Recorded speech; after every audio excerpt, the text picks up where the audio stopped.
This chubby royal swung the blade with chaotic fury. He refused to be completely ignored. But plot twist, he literally tripped over his own belly rolls. The sword pierced his gut accidentally, inventing medieval weight loss surgery. Did he die? Well, yes and no. But this royal meatball is destined to become a terrifyingly overpowered prince. He will absolutely flatten his brother to a pulp and score a gorgeous 1,000-year-old elf fiancée. She is incredibly stunning and literally the most overpowered warrior alive. But wait, after that fateful stabbing incident, the boy's whole existence changed. Here is the hilarious plot twist. Our main character is actually the sword itself, not the chubby guy it impaled. This legendary blade survived countless masters across centuries. It literally forged the most mythical heroes in recorded history. Along this epic journey, the sword made a bestie, a random village kid rocking the surname Leonberger. Together, this dynamic duo pulled off the impossible. They absolutely decimated a terrifying massive frost dragon. Following that epic raid, Leonberger became the supreme ruler. Meanwhile, Gruhan, the mythical dragon-slaying blade, was chucked into storage, sworn to protect his bro's bloodline. That is, until a rude awakening. Some absolute clown was waving him around. The chubby kid violently flailed the blade, screaming about becoming its new glorious master. But upon running a quick aura check, Gruhan realized this idiot was his best friend's descendant. Despite looking like a walking ham, this portly prince desperately craved just a crumb of noble recognition. Oh, and maybe the glorious right to hit the royal buffet endlessly. He thought swinging Gruhan would make him look cool. Instead, after 2 minutes of cardio, his own blubber betrayed him to the floor. The hilarious tragedy. He never imagined this legendary blade would suddenly serve him a totally non-consensual tummy tuck operation. Best friend's bloodline or not, this kid takes the crown for absolute stupidity. He literally just lay there on the ground, cursing the sword. Nobody wanted this greedy, arrogant nightmare on the throne. Meet Prince Adrien Leonberger, the royal family's biggest, most gluttonous mistake. But his entire tragic fate completely flipped after that embarrassingly hilarious self-stabbing incident. Gossip exploded. The prince stopped smashing dinner tables and ditching with thugs, but inside his messy bedroom, a total internal identity crisis raged. Gruhan was internally screaming. He accidentally murdered his bro's descendant and totally hijacked his chubby body against his own will, whether he liked it. Now he was the rebellious prince. Oh, and a literal walking meatball too. Never forget the roles. Suddenly, a terrified maid announced his master's arrival. Gruhan scoffed, super annoyed by this totally overdue random visit. Meanwhile, the master took one look and sighed. Near-death experience. Nope, the brat still seemed perfectly insufferable. The dude only showed up out of pure, painful professional obligation. But our possessed prince had zero clue who this guy was. Utilizing the classic amnesia excuse, suddenly guards loudly announced the king's arrival. The royal father of the meatball stepped inside. Adrien felt utterly stunned by his terrifying aura. Seeing no immediate respectful bow, the king instantly assumed his trash son was acting utterly disrespectful again.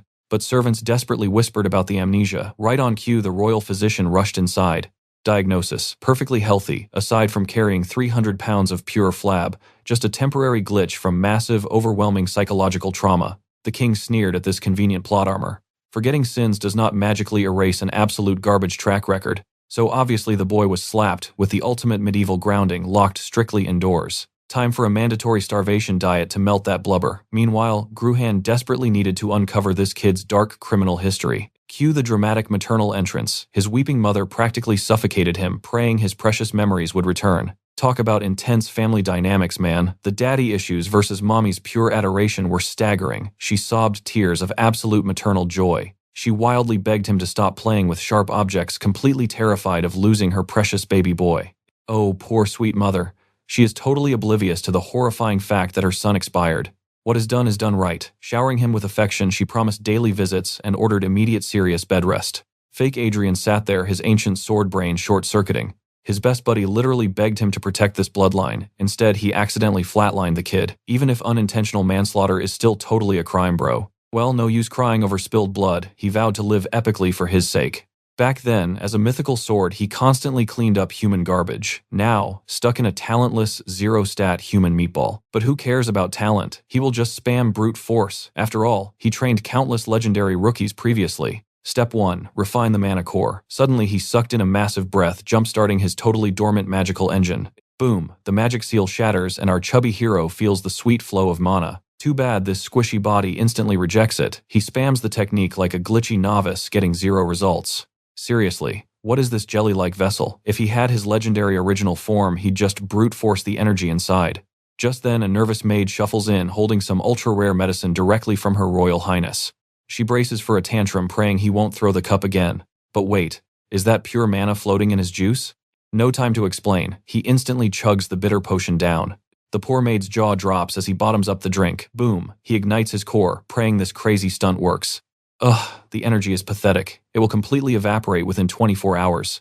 Like he'd ever let that happen, he flashes a greedy grin, begging the maid for another hit of that magical juice. Fast forward a few days. Our boy is absolutely vibrating with hype, finally ready to forge his legendary mana heart.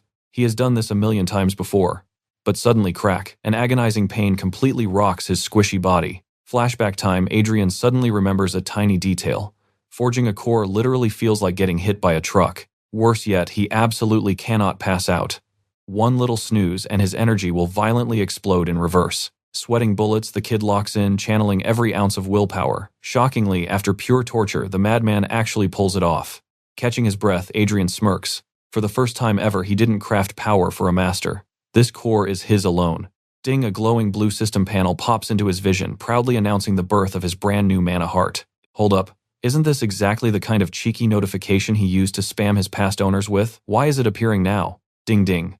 A massive cascade of alerts floods his screen, screaming that his glorious connection to the origin is restoring. Sweet, he is stacking up those tasty buffs, but ugh, of course, the most overpowered skills are still annoyingly locked away. Blinking twice, he wildly scans the room. Whoa, everything is suddenly playing in ultra-high definition. His hearing leveled up too. He can practically hear the dust motes falling outside his thick wooden bedroom door. But suddenly splat. His squishy legs give out as the system blares that his mana is completely drained, 0% remaining. Reality check hits hard. That godly 360-degree absolute sword radar he used to have, totally gone. He is just human now. For now, burning his tiny mana pool just gives him slightly better eyesight and decent eavesdropping skills. Talk about a downgrade. But hey, if he just aggressively grinds his mana limits, he will become overpowered again, right? Too bad he can't move yet. Grumble. His massive stomach demands a sacrifice. Our chubby hero decides to focus on mission objective number 1, acting human. Cut to later, his gorgeous mother is literally beaming with pride, amazed her picky son actually chugged his gross medicine. He was finally treating his body right, but suddenly a terrifying shadow steps into the room. His mom nervously asks if he recognizes the man. The gruff guy scoffs, grumbling that the kid's amnesia is definitely no joke. The queen desperately claps her hands, begging her fierce brother to train this potato of a boy. He is his nephew. Adrien narrows his eyes, instantly reading the room. Oh yeah, this buff dude absolutely despises him. The hostility is practically screaming. The uncle crosses his massive arms, brutally stating facts. He is only here to melt off the kid's ridiculous belly fat. He warns the boy not to dream big. But the queen instantly cheers, claiming a diet plan is a massive win. Fast forward, our squishy protagonist is absolutely dying in hellish training. The tyrant uncle barks that everything requires his explicit permission. If this pampered royal expects a luxury spa day, he better wake up and smell the sheer agony. Bleed, sweat, and grind. If the kid miraculously survives, the uncle smugly teases he might drop a crumb of secret family swordsmanship. Adrien's eye violently twitches. This absolute amateur dares to lecture him, the literal legendary artifact who trained the country's founding king. Oh, it is on. He dramatically demands a high-stakes bet. Give him exactly 6 months. He will completely shatter that arrogant smirk and force the old man to bow down in awe. If the kid loses, he becomes a total obedient servant. But if he wins, the uncle owes him one completely unconditional wish. The tough old man pauses, totally caught off guard. Then a devilish grin spreads across his face. Why not? He needed entertainment. Cue the training. Adrien thought he sounded super intimidating, but let's be real, his jiggling stomach completely ruined the epic moment. Time to cheat. He aggressively ignites his mana, prioritizing the ultimate quest of rapidly melting away this ridiculous armor of fat. The hawk-eyed uncle notices the aura shift. Whack. He smacks the boy completely dumbfounded. Did this potato awaken a mana heart? Rubbing his head, our boy flashes the cockiest smirk imaginable. He winks, starting to regret that little bed old man, but the old man just stares, wondering what on earth possessed this kid to pull such a crazy stunt. He demands to know who taught him that ancient mana heart garbage, and the funniest part, our boy is completely clueless. Because today, a mana heart is absolute trash tier, a joke, meant only for a fifth-rate mercenary. And of course, our confused main character just blinks in disbelief. He genuinely thinks the world has gone mad, completely baffled by the old man's rant. Sighing heavily, the old man decides seeing is believing. He tells the brat to keep his eyes wide open. Our boy is absolutely stunned. The old geezer manifests pure mana into a literal glowing ring. Suddenly, the massive energy erupts, utterly crushing the protagonist's aura. Smirking, the old veteran explains the harsh truth. These modern mana currents are specifically designed to utterly annihilate basic mana hearts. Plus, compared to the old ways, it is infinitely easier and completely stable. Even the stubborn Count Eli family who fiercely defended the mana heart went completely bankrupt 100 years ago. Nobody touches that garbage anymore. Fast forward a bit, our hero is nose deep in some history books, finally realizing the meta has completely flipped. Mages now rely on magic circles, while modern knights weave aura currents. A knight's rank depends entirely on their current count, scaling from 1 all the way to 5 currents.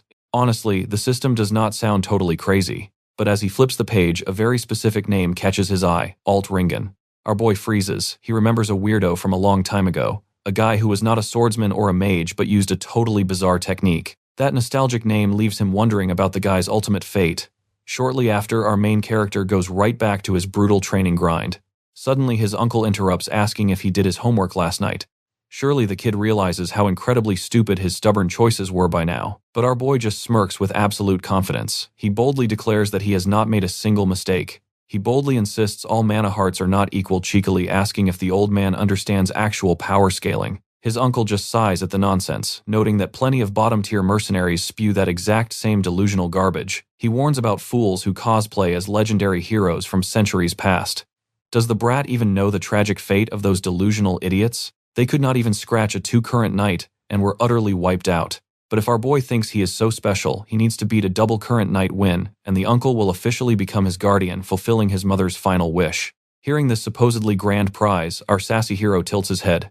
Is having this grumpy uncle as a guardian actually a good reward? Dead silence fills the room. The uncle's eye twitches in sheer annoyance as he barks his glorious resume: a Kingdom Count Northern Army commander and one of His Majesty's 5 silver lions. Seriously, this guy hoards a ridiculous amount of legendary titles. He is also a 4-ring knight with endless other achievements, but I am too lazy to list them all. Basically, he is the legendary Baal Valahard. He roars, asking who could possibly top his insane status. Are those overwhelming qualifications finally enough for him? Instantly, every single soldier draws their blade, begging the legendary Valahard to step back and calm down. Damn, this guy radiates pure menace. The tension explodes as the two stubborn warriors lock eyes in a deadly staring contest. Cut to a bit later, our protagonist is totally gasping for air as his uncle calls it a day.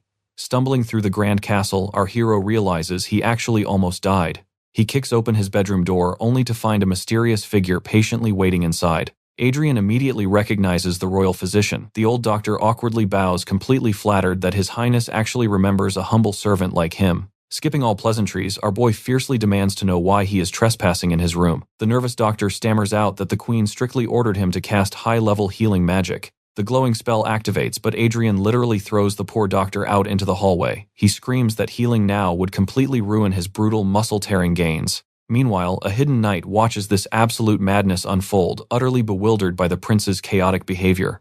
Suddenly, a bratty kid kicks the door wide open looking for his older brother. The sassy kid stares down our snacking protagonist, rudely demanding to know who this idiot is. Panic flashes. The loyal knight desperately whispers that this munching weirdo is actually the third prince. Instantly switching gears, the smug little punk smirks, mentioning he heard about the prince's pathetic little accident. He sarcastically complains that Adrien looks way too healthy. Annoyed, our hero snaps back, asking if this bored little brat just came all the way here to talk trash. Oh man, this arrogant kid is absolutely begging for a royal beatdown. The young prince flares up with pure rage. He mocks Adrien as the moron who stabbed himself smoothly, pivoting to some very juicy gossip he just uncovered. Rumor has it, Adrien made an insane bet with Count Valahard and is literally going to duel a double-current knight. With a wicked grin, the brat formally challenges him. Let me be your opponent. Oh baby, the dramatic tension is officially skyrocketing. Left alone in the quiet aftermath, Adrien just scratches his head.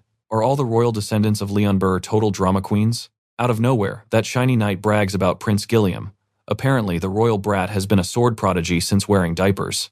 Hitting the 2-ring rank at 14 is no joke. Right then, a maid pops up carrying a giant stack of mail for our boy. Our poor main character was completely, utterly clueless. Checking the mail, bam. Every single letter is a formal duel challenge. Everyone just wants a free, completely legal pass to beat up the local idiot. But did our boy flinch? Heck no. He smirks, waving the maid over, and orders her to put every single hater on his hit list. Cut to the training grounds. The legendary uncle glares at our protagonist, barking at him to grab a heavy blade. For their little bet to be valid, the kid needs absolute basics. The old man refuses to hear any whiny excuses about losing due to zero foundation. Nodding along, Adrien casually snatches the heavy sword off the dirt.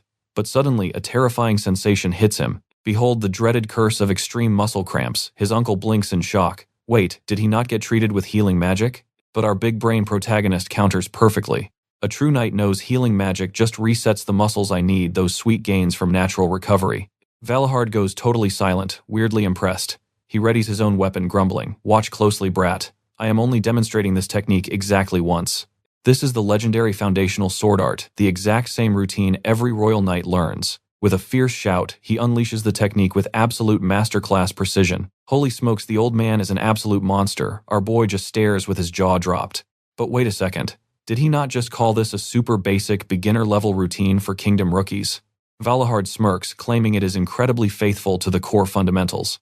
There is literally no better starting point for a total rookie. Plus, with the kid's trash talent, it should be plenty. Hearing that brutal roast, the protagonist bursts into hysterical laughter. It was hilarious. To think the ancient mythical art that slaughtered the mad dragon was now treated like a basic gym warm-up. Clearing his throat, the uncle firmly states that, swinging like a rookie, will not win any crazy bets. Once he memorizes this warm-up, he better go beg his wealthy mommy to hire a real combat master. But our boy smirks and shakes his head. No need for that. He refuses to learn anything else. This dragon-slaying basic art is totally overpowered anyway. The grumpy man gasps, then shrugs it off. Suit yourself, crazy kid. Wasting zero time, our chubby hero immediately begins his brutal grind. Still, his mind is blown. How did a glorious mythical dragon-slicing art downgrade into a totally pathetic gym class exercise? Honestly, it deeply stings his pride to even think about it, but it makes total sense. The original art required a terrifying will to butcher dragons. Modern knights just ditched the required mana heart completely. These modern weaklings completely forgot how to infuse deadly aura into a blade. Naturally, they are totally blind to this technique's god-tier potential. Clang. Out of nowhere, Valahard lightning fast draws his blade, effortlessly parrying the boy's heavy swing. He scolds the kid. Bulging your bicep does not magically transfer power to the steel. Hey, at least the grumpy old man is actually coaching. He aggressively points a finger at the kid's trembling posture. Connect your core. He roars that true swordsmanship requires perfect energy flow, from the toes all the way up to the grip. Digesting the harsh lesson, our boy shakily stands back up. He perfectly knows his current squishy body can barely mimic the watered-down technique. But mark his words, he will personally prove this art is absolute supreme tier. And so began the ultimate training montage lasting for agonizing weeks. Boom. One brutal month later, the holy blue screen chimes. His bone-crushing grind successfully triggered a massive physical evolution. The ultimate upgrade, extreme obesity, evolved into ordinary obesity. His metabolism is literally on fire, now easily handling the insane, non-stop repetitive muscle torture. Step by slow step, our chubby king is transforming into an absolute walking tank. Oh yeah, he feels the magic. The heavy steel blade flows way smoother than it did 30 miserable days ago. His raw physical stats are visibly skyrocketing with every single sunrise. I said, stop you crazy brat, his uncle furiously roars. The heavy training sword clatters into the dirt, leaving a deeply tense, suffocating silence behind. Drip drip. The protagonist's overworked palms were completely drenched in his own blood. The fierce old man stomps closer. Adrien avoids eye contact, looking at the solid wooden dummy which was now absolute splinters. It looked like an angry thunder god struck it down, the uncle growls. If that was live steel, you would be missing a literal limb right now. The stubborn kid just takes the scolding quietly. Staring down, his once soft palms were now covered in tough warrior calluses. Ding. The beautiful system notification pops up happily, announcing he achieved a godlike state of extreme focus.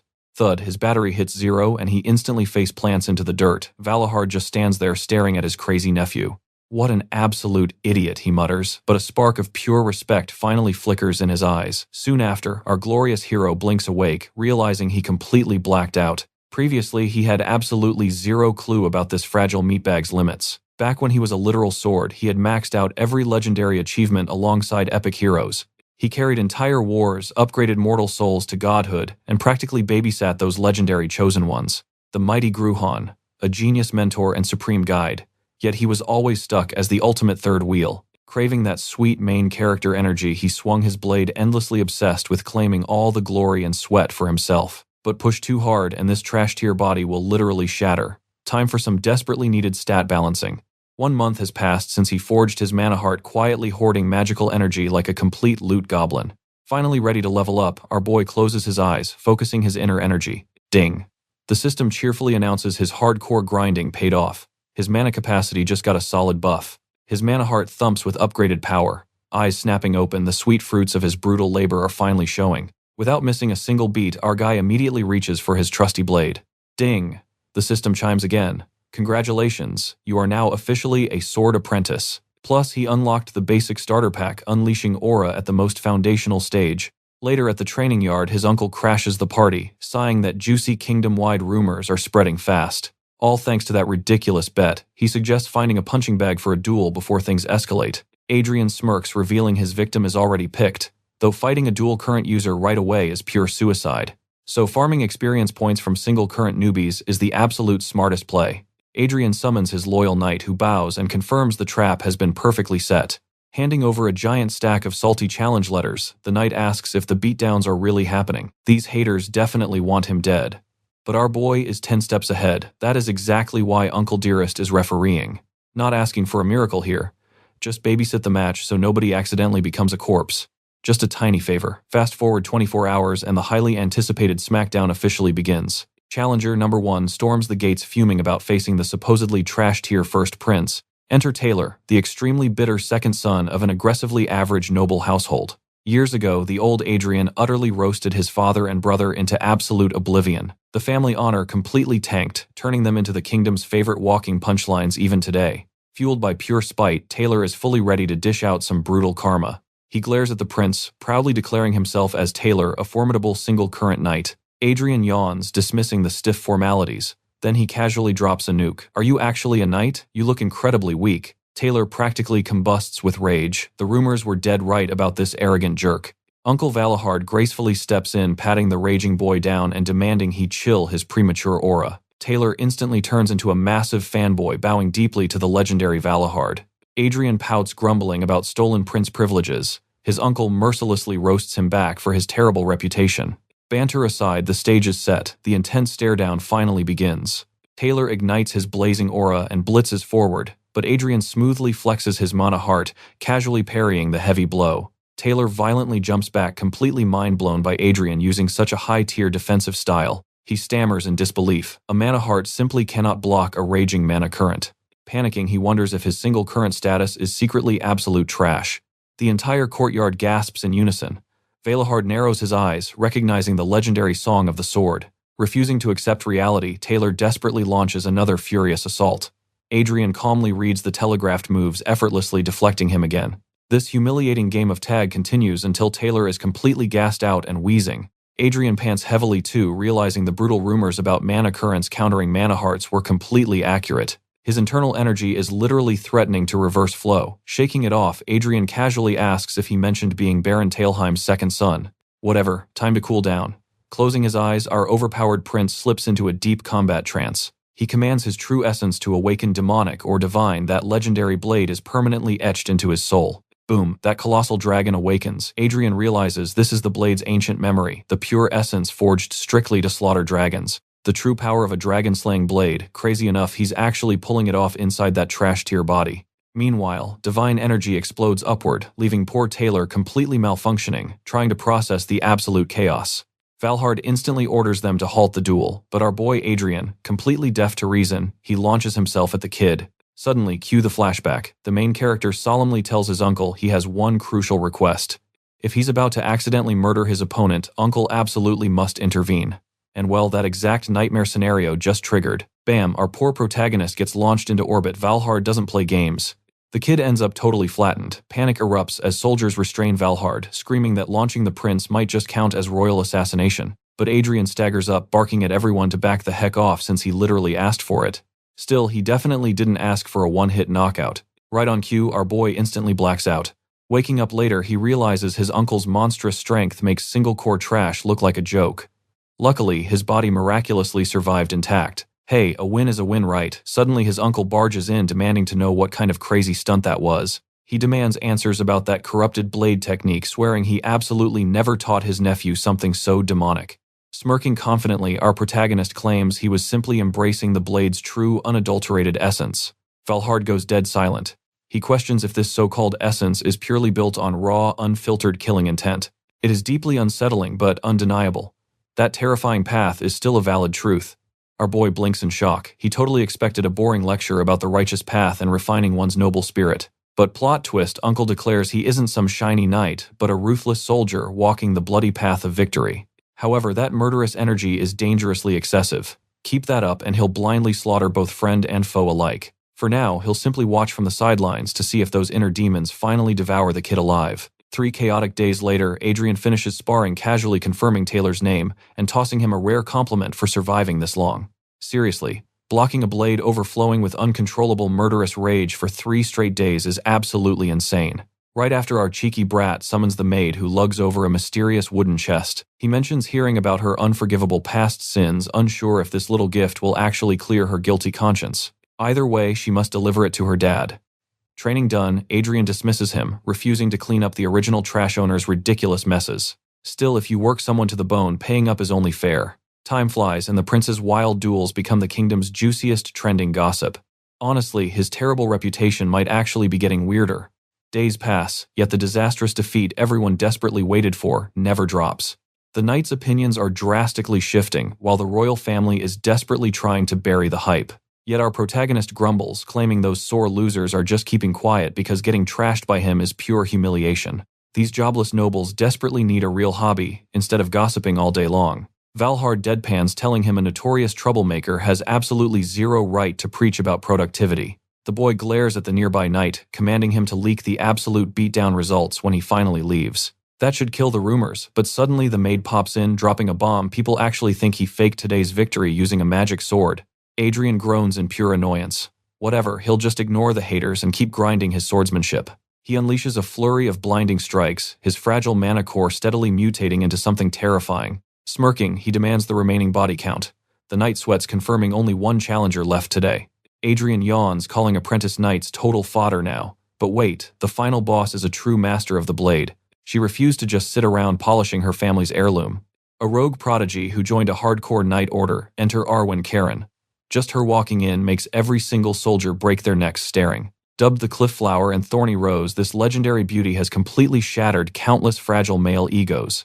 A genuinely terrifying woman. To make a big shot like her volunteer for a beatdown, our prince's insane reputation is definitely working. Still, the guards eagerly whisper how absolutely hilarious it would be to watch her curb stomp the arrogant prince. Wait, are you seriously rooting for the enemy boss? The Iron Lion Knights are absolute legends. They completely dominate the entire kingdom in both brutal strength and epic reputation. Getting scouted by them means your glorious future is absolutely secured. Naturally, Adrien is totally clueless. Why would a massive prodigy challenge a guy like him? Well, turns out his past self stirred up some serious drama with her. Our main character instantly breaks into a cold sweat. What disaster did his trashy past self cause? He desperately interrogates a trembling maid. Oh, he completely trashed her pride. Adrien immediately wants to punch his own face. Cue the traumatic flashback of him creeping up on her shoulder. Past Adrien acts all high and mighty. Calling her amusing, he actually has the sheer audacity to demand she become his personal maid. But she absolutely drops the mic. Slapping his greasy hand away, she sharply reminds this royal jerk that knights are not his toys. And obviously his pathetic past version throws a massive tantrum, ridiculously calling her totally ugly. Back in reality, present day, Adrien is absolutely speechless at his own stupidity. Ugly. Is his past self completely blind? Suddenly, the fierce knight steps up, sarcastically welcoming our boy, and noting his trash personality remains totally identical. She is radiating pure, murderous intent, and honestly, Adrien knows he completely deserves it. Suddenly, Valahard steps onto the scene, sizing her up. She formally introduces herself as a proud apprentice of the legendary Iron Lion Vanguard. Hilariously, Valahard casually warns her to watch out since the prince fights incredibly dirty with a highly toxic blade. Unbelievable. His own guard is actively praying for his downfall.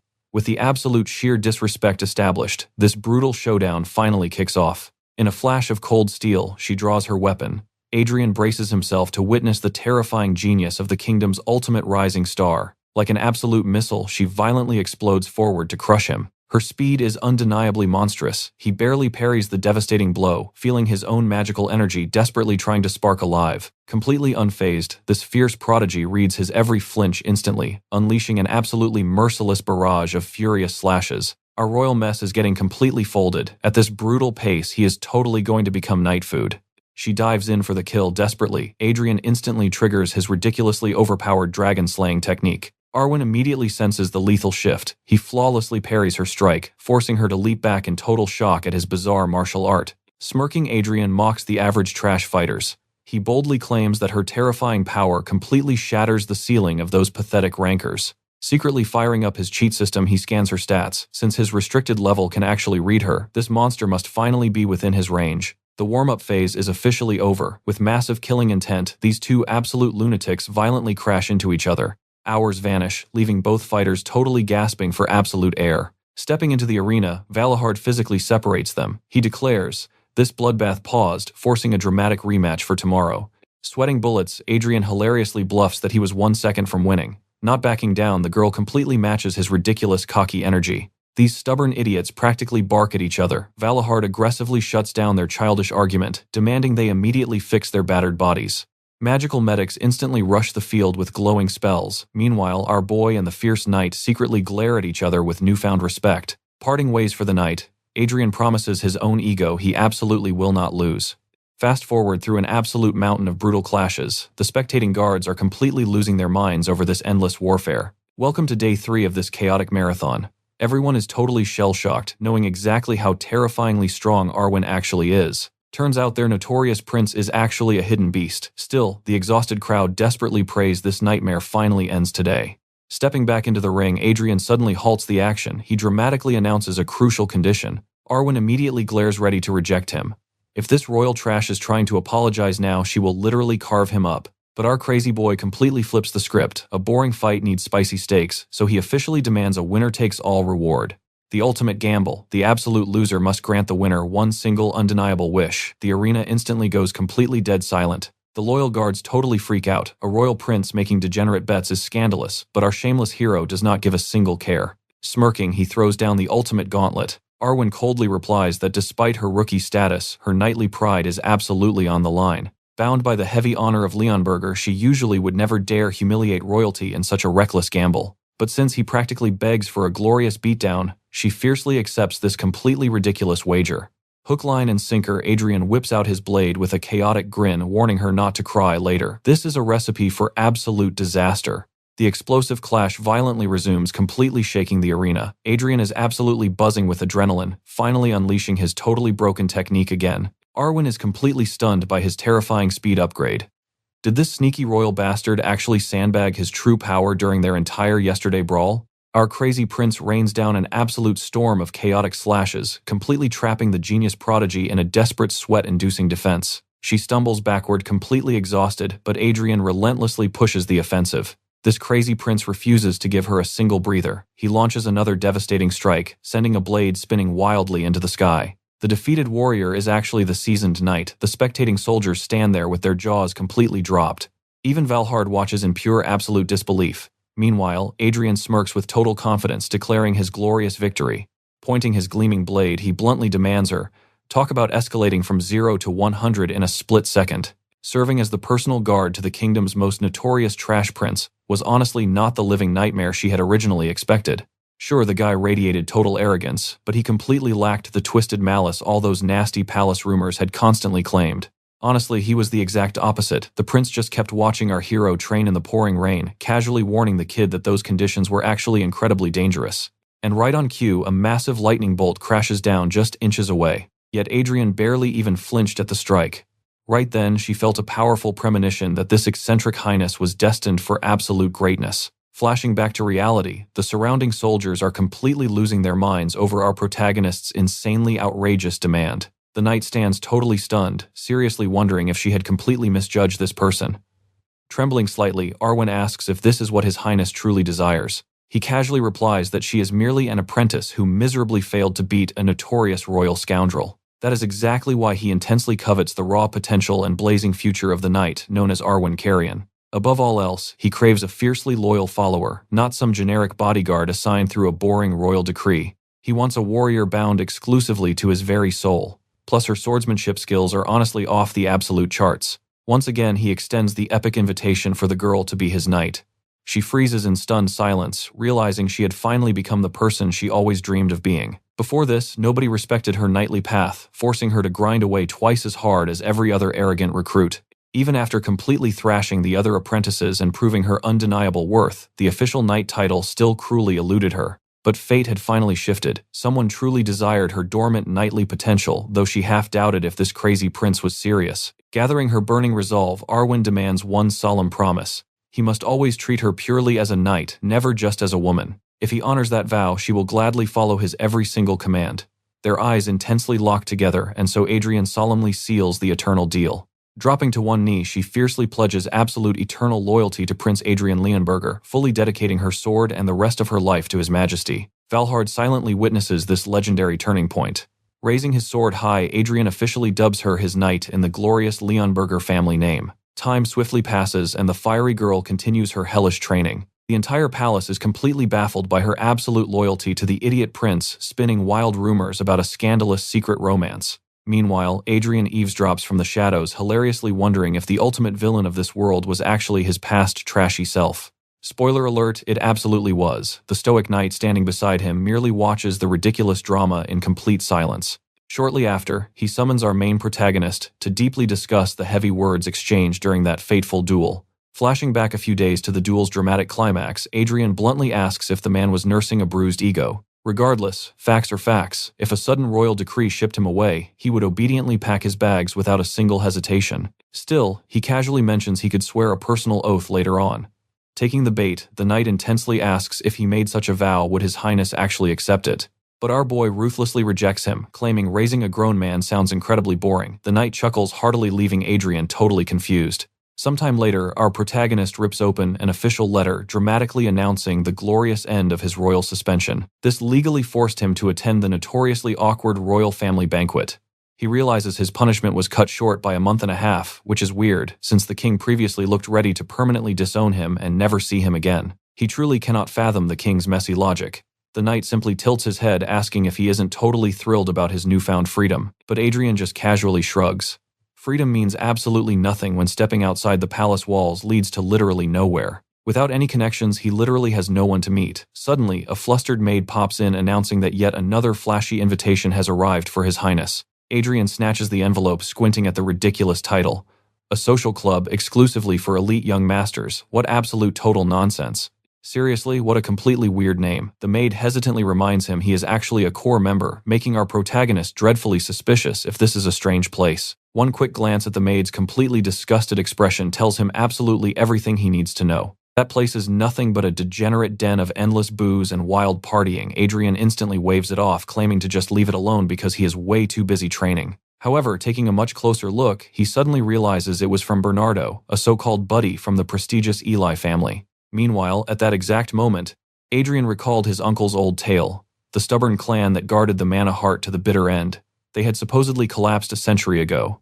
Wildly enough, it was that exact same bloodline. Guess he absolutely has to crash this party now. He just prayed their current situation was not a total disaster. Exactly 4 months after transmigrating into this trash-tier prince, his relentless, hellish training was finally melting away the royal blubber. And let me tell you the absolute truth right now. Our prince had evolved into a totally different beast. The glow-up was absolutely legendary. The main character casually mentioned dropping a few pounds while his tailor gasped that his waistline had literally vanished by half. Adrien tossed the banquet wardrobe duties to the tailor, smirking that his godly physique would definitely shrink down even more. Time flew by once more, and our hero rolled out to the Social Masters Club. Seriously, who the heck approved that ultra-cringe name? Slumped inside his luxury carriage, Adrien grumbled. Playing the Royal Highness role was an absolute massive pain in the neck. The fake smiles, the flashy rides, the endless guards, all of it was pure, suffocating torture. Glancing sideways, his eyes locked onto his personal maid. He pointed blankly, questioning the nasty scar marring her shoulder. She bowed her head, blaming her own clumsiness, begging his highness to erase the pathetic sight from his memory. Adrien instantly connected the dots. The previous owner of this body was pure garbage. Also, he saw this girl daily, yet never even bothered to learn her name. He finally asked for her true identity, and she quietly answered Adelia Byron. A fallen clan barely clinging to the nobility registry. Hearing that name, Adrien flashed back to an ancient era without kingdoms. Before cities even existed, it was a brutal age where pathetic humans were nothing but free loot and easy prey. But absolute legends rose up to shatter that miserable destiny of human extinction. They clawed humanity up to the top of the food chain. In total history hailed these 5 titans as the Elector Princes, and insanely enough, one of those mythical heroes wielded him as her personal blade. Together they crushed the giant king, ending centuries of human suffering. That absolute powerhouse who secured victory was feared as the Lady of the Iron Sword. Her true name, Agnes Byron. The most hilarious part, that violent woman swore like a drunken sailor mid-battle. Just recalling her insane trash talk gave him massive goosebumps. Anyway, this timid maid, standing right here, actually carried that monstrous legend's bloodline. What in the world happened for her mighty family to fall this unbelievably hard? The knight barked that they had finally reached the venue. Adrien hopped out instantly without wasting a second, telling Adelia they desperately needed a lore drop chat later. The poor girl stood there, totally clueless. Suddenly, a flashy dude flagged the prince down. It was Bernardo of the Eli clan rolling out the welcome mat. Honestly, the guy looked absolutely thrilled to death to see our royal menace. Catching that name, Adrien arched an eyebrow. So this clown was the famous Eli family heir. Bernardo gushed over how brutal his weight loss journey must have been. In response, our boy inexplicably just flashed a mysteriously wicked smirk. Bernardo nervously asked if he hit a nerve. But Adrien chuckled, stating he was thrilled he showed up because today was going to be pure, chaotic fun. The noble completely missed the villainous undertone. Fast forward, and they finally stepped inside that dreadful building. To be brutally honest, the stuffy vibe did not match any young bloods at all. Lounging on the premium leather sofas, Bernardo started sweating. Normally, this trash prince would be shamelessly hitting on every skirt in the room by now. His entire aura felt completely different. Just then, an arrogant noble popped up beside them, sparking up some juicy gossip. He bragged that His Highness conquered the gorgeous flower of the Iron Lion Castle. The spicy rumors were literally everywhere. Adrien stared at him with dead eyes. The trash noble sneered, joking that the armored beauty would look even better, completely stripped down. The prince leaned in, calmly asking if the fool had any siblings at home. The idiot proudly replied he only had a sister. And in that exact split second, bam, Adrien smashed a devastating right hook straight into the guy's face. The entire room froze in absolute terror. Adrien cracked his knuckles. Fantastic. That means your family bloodline will not completely die out. The prince delivered a soul-crushing kick right to the family jewels. He declared that from today onward, the sister was inheriting the dukedom. He unleashed a merciless combo. Shockingly, no one dared to intervene. They just watched the brutal beatdown in silence. Coughing up blood, the noble begged for a reason.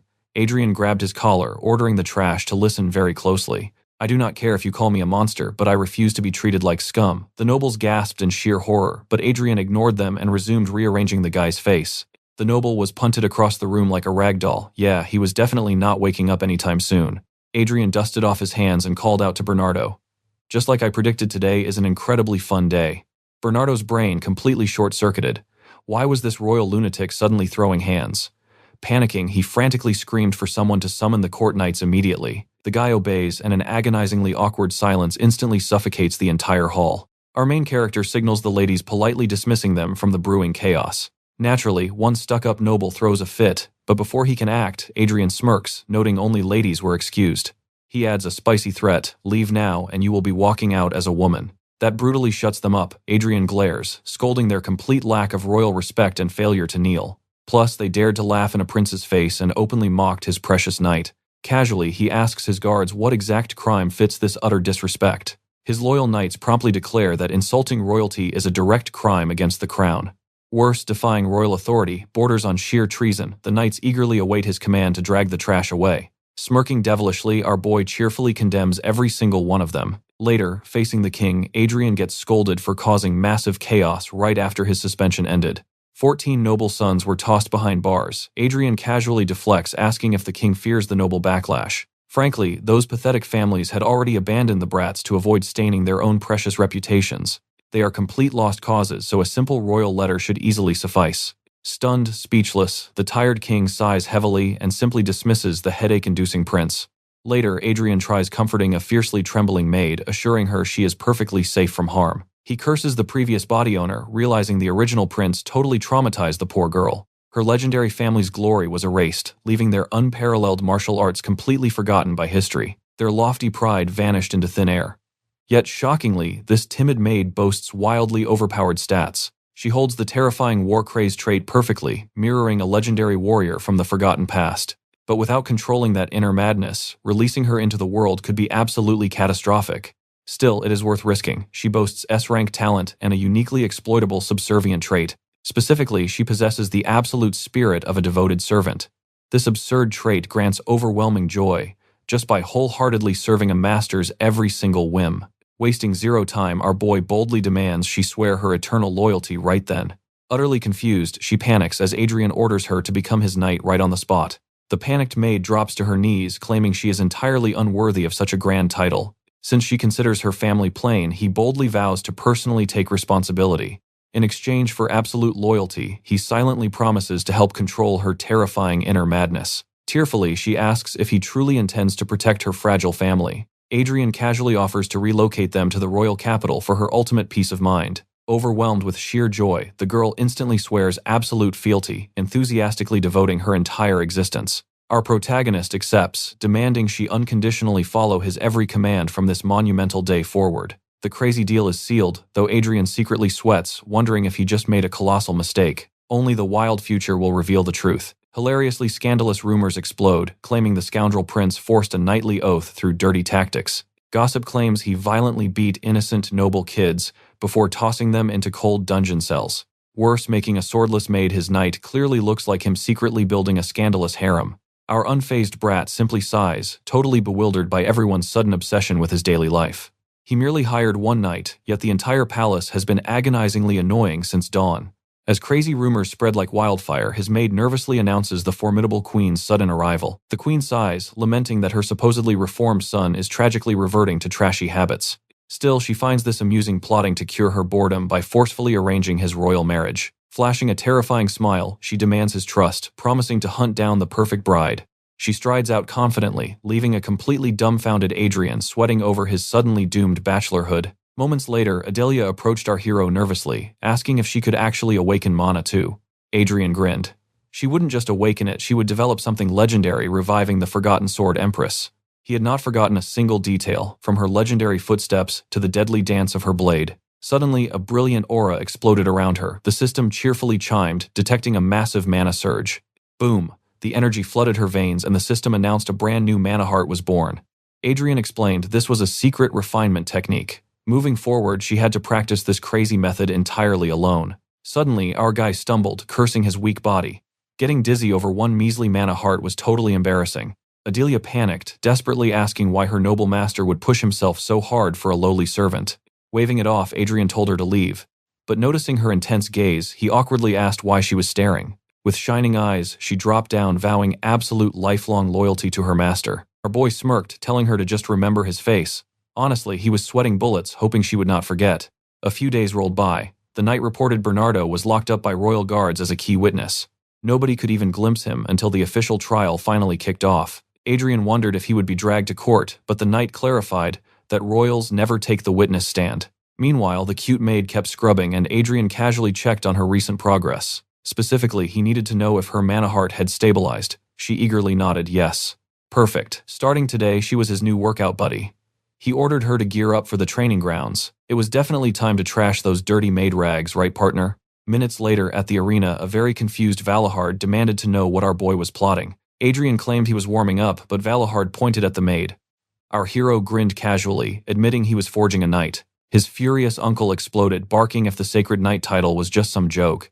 Right on cue, a panting Adelia jogged up proudly, announcing she finished 10 laps. Ignoring his grumpy uncle, Adrien tossed her a blade. It was time for a crash course in basic stances. He swiftly demonstrated the forms, challenging the rookie to mirror his precise movements. She gripped the hilt, and holy cow, her entire vibe turned terrifyingly sharp. Valahard's jaw dropped. Even Adrien was sweating, shocked. She flawlessly copied the technique after one glance. The innocent girl asked if she did okay, while Adrien internally panicked. This monster would surpass him instantly. Her core trait was dangerous, absolute submission to the strong and zero respect for the weak. He was already sweating bullets. If this crazy talent outgrew him, he might end up as her punching bag. Meanwhile, Valahard completely flipped his script, totally mind-blown by her terrifying, heaven-defying talent. But our main character instantly cut him off, telling his uncle not to get funny ideas. Valahard scoffed, asking how a total rookie like Adrien could possibly train a once-in-a-generation genius. Simply put, he believed Adrien could never handle her monstrous potential. Our hero went dead silent. His past self's aura would have made this guy cry, but his current body was painfully weak. Smirking, Adrien declared that if he could not handle her, nobody could. He used to obliterate entire worlds. He was the magic sword Gruhan. Suddenly, the blue system screen flashed. His soul was forcefully manifesting, and just like that, his totally broken, overpowered, dragon-slaying aura erupted.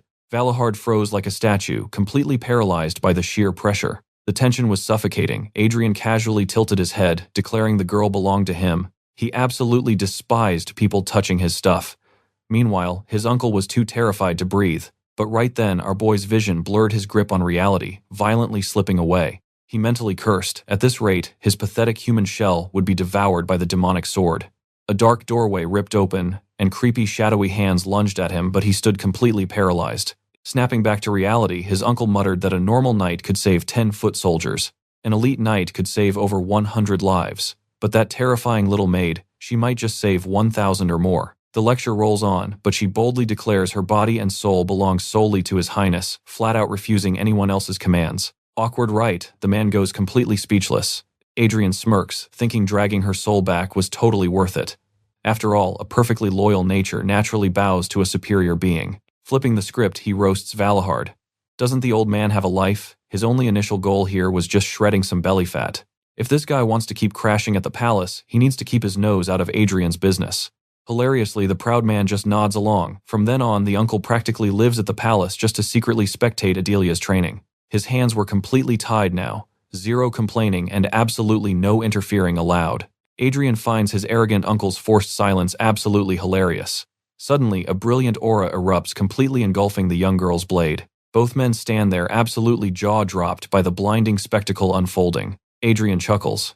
Did she actually just speedrun mastering the legendary sword resonance? Glowing with pride, he praises her insane talent, sweating a bit that she might actually outscale him soon. Right on cue, his furious uncle erupts, screaming about him, teaching her the mana heart. Was it not stupid enough for just him to learn such a garbage-tier technique? Hearing this blatant disrespect, our boy shoots him a death glare.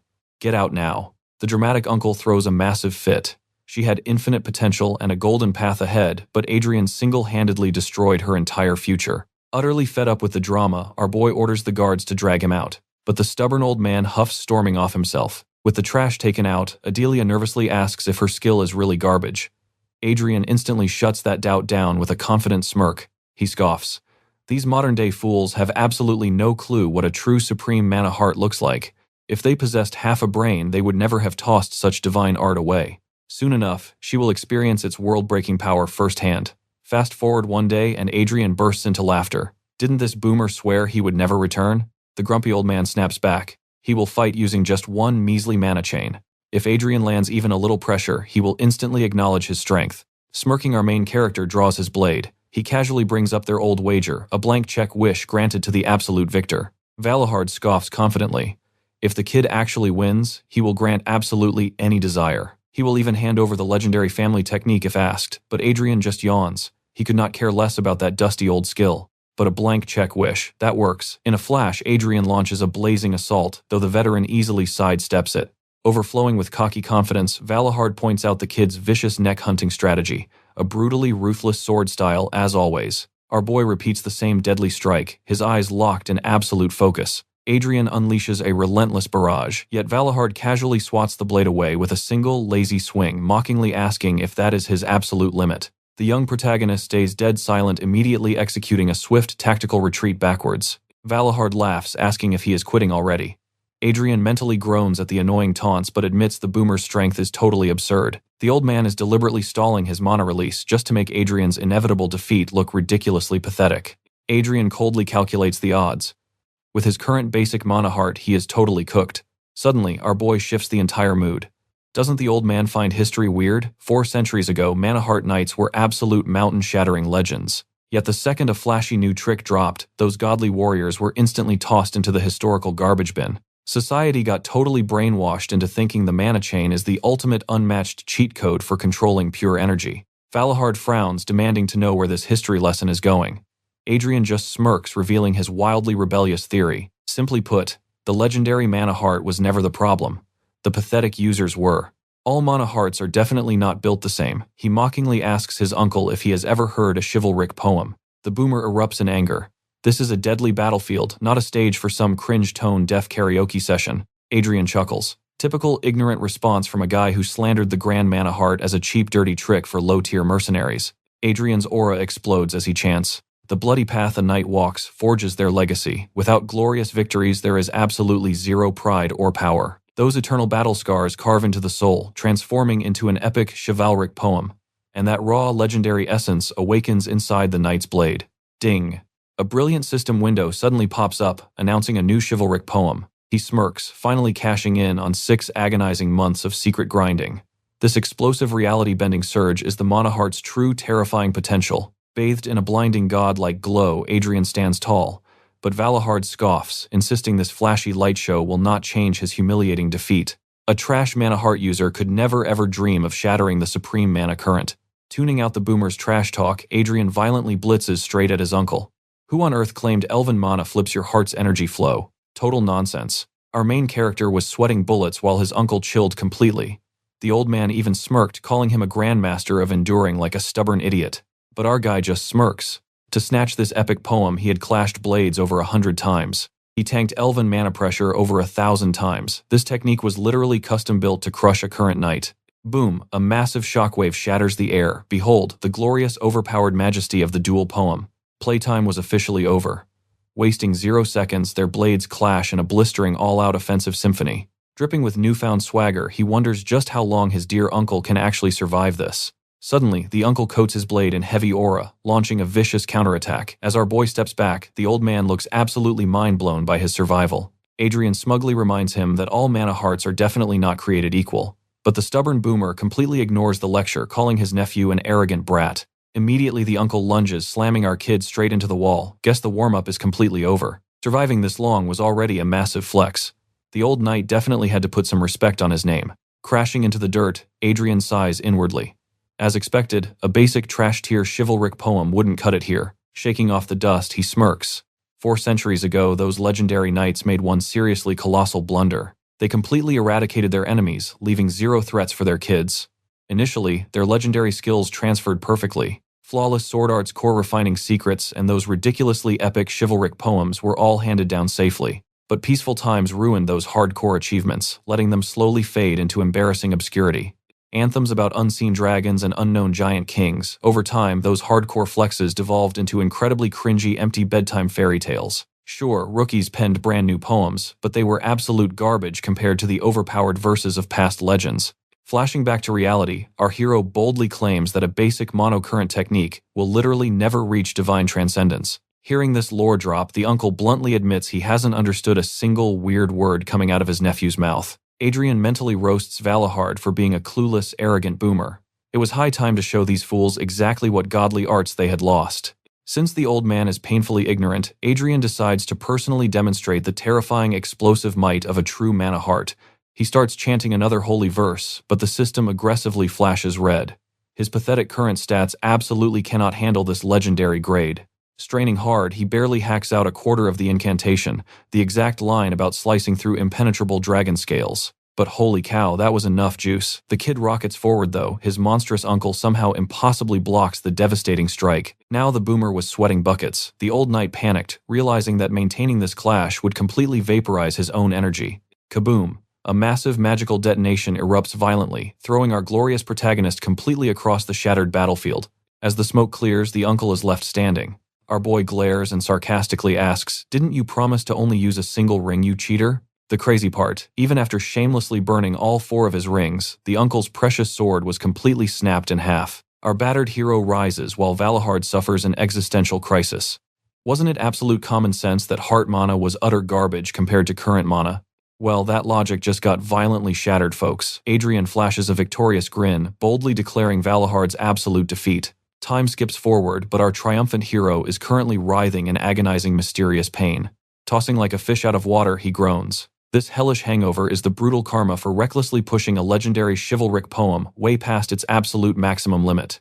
Activating a ridiculous myth-grade Dragonslayer verse literally shredded his internal core, but honestly, that epic flex was totally worth the agony. After all, this was the very first masterpiece poem he ever crafted himself. He will stubbornly stand tall against whatever insane tidal waves come next. Just then, Adelia happily bursts in. She cheerfully scolds him, revealing his dramatic fainting stunt caused absolute chaos, and his poor mother was literally having a massive meltdown. Also, that cheating uncle desperately demanded to know when he awoke. But our exhausted hero quickly begs her for silence. He urgently needs a power nap first. The devastating recoil of that overpowered poem was kicking his ass heavily. He knew exactly what awaited him. If he didn't quickly heal his severely fractured spirit from that reckless, forced cast, the ultimate penalty would be utterly terrifying. Past lives and current reality would violently blend into a chaotic blender, eventually shattering the fragile boundary of his actual sanity completely. He would plummet into absolute madness, tragically trapped on infinite replay, inside a bizarre, distorted hallucination of past glories. How utterly hilarious. He finally reincarnates as a squishy human just to risk getting eternally locked inside a stupid magical sword's memory bank. Time flows onward. Adrien later drops that the legendary Agnes Byron was an absolute beast with a blade. As her descendant, this girl might just inherit his hidden chivalric masterpiece. The girl looks completely starstruck, discovering her overpowered family tree, but Adrien brutally crushes her dreams, smirking that she needs to level up incredibly hard before touching a verse that godly. With that dropped, he asks her ultimate goal after mastering the way of the sword. The silver-haired girl just freezes completely. Her brain buffering was obvious. She had zero clue.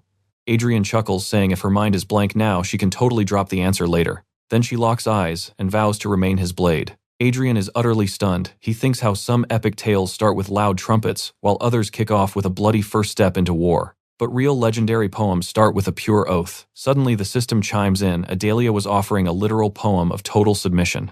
Our boy just stares, wondering if this was her legend. Plus, an epic like this could totally buff others. Right on cue, the system announces a brand new chivalric poem is born.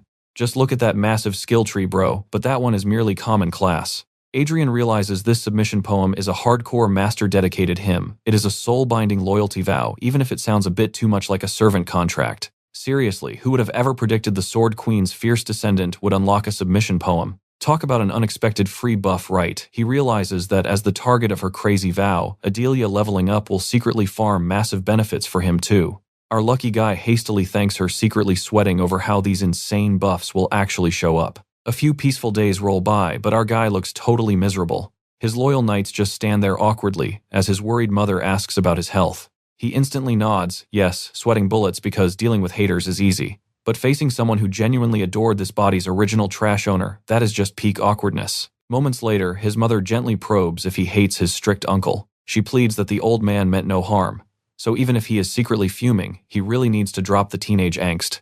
Adrien flatly denies any grudge. But his mother nervously points out he was acting like a total brat, complaining about literally everything. So his innocent act is obviously a massive lie. But our boy just shrugs it off, secretly smirking because he already roasted that old man into next week. Having his entire boomer pride and beliefs utterly crushed, the old guy must be suffering real bad.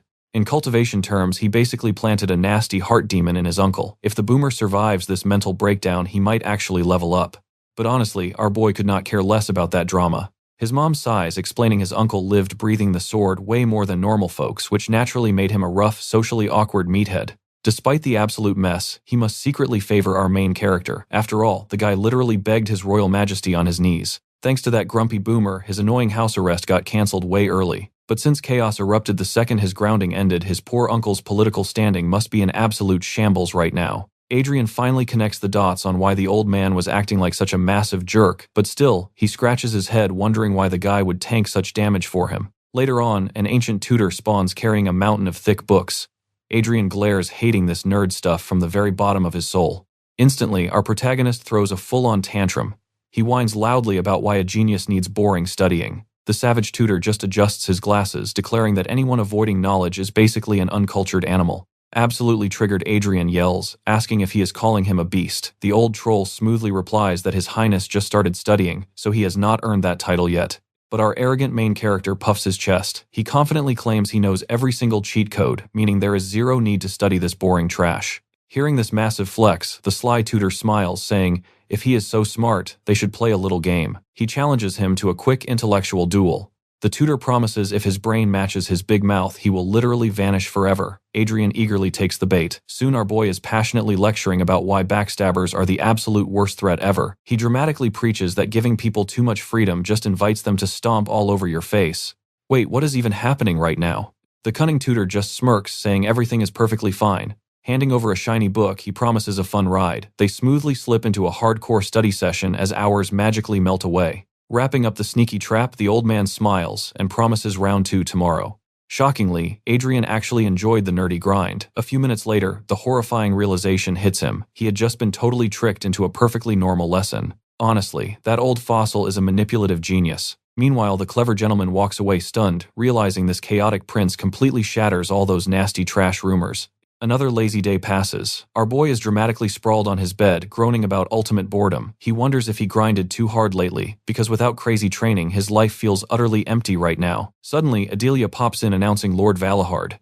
Our boy totally lights up at the knock. Finally, some actual company. He waves his guest inside, figuring it has been a few days since their absolutely epic showdown. About freaking time, right? But wow, one look at the guy and yikes, he looks like he got totally run over by an isekai truck. That nasty heart demon is definitely still messing with his completely shattered mental state right now. The dude just stands in awkward silence before suddenly dropping a massive apology.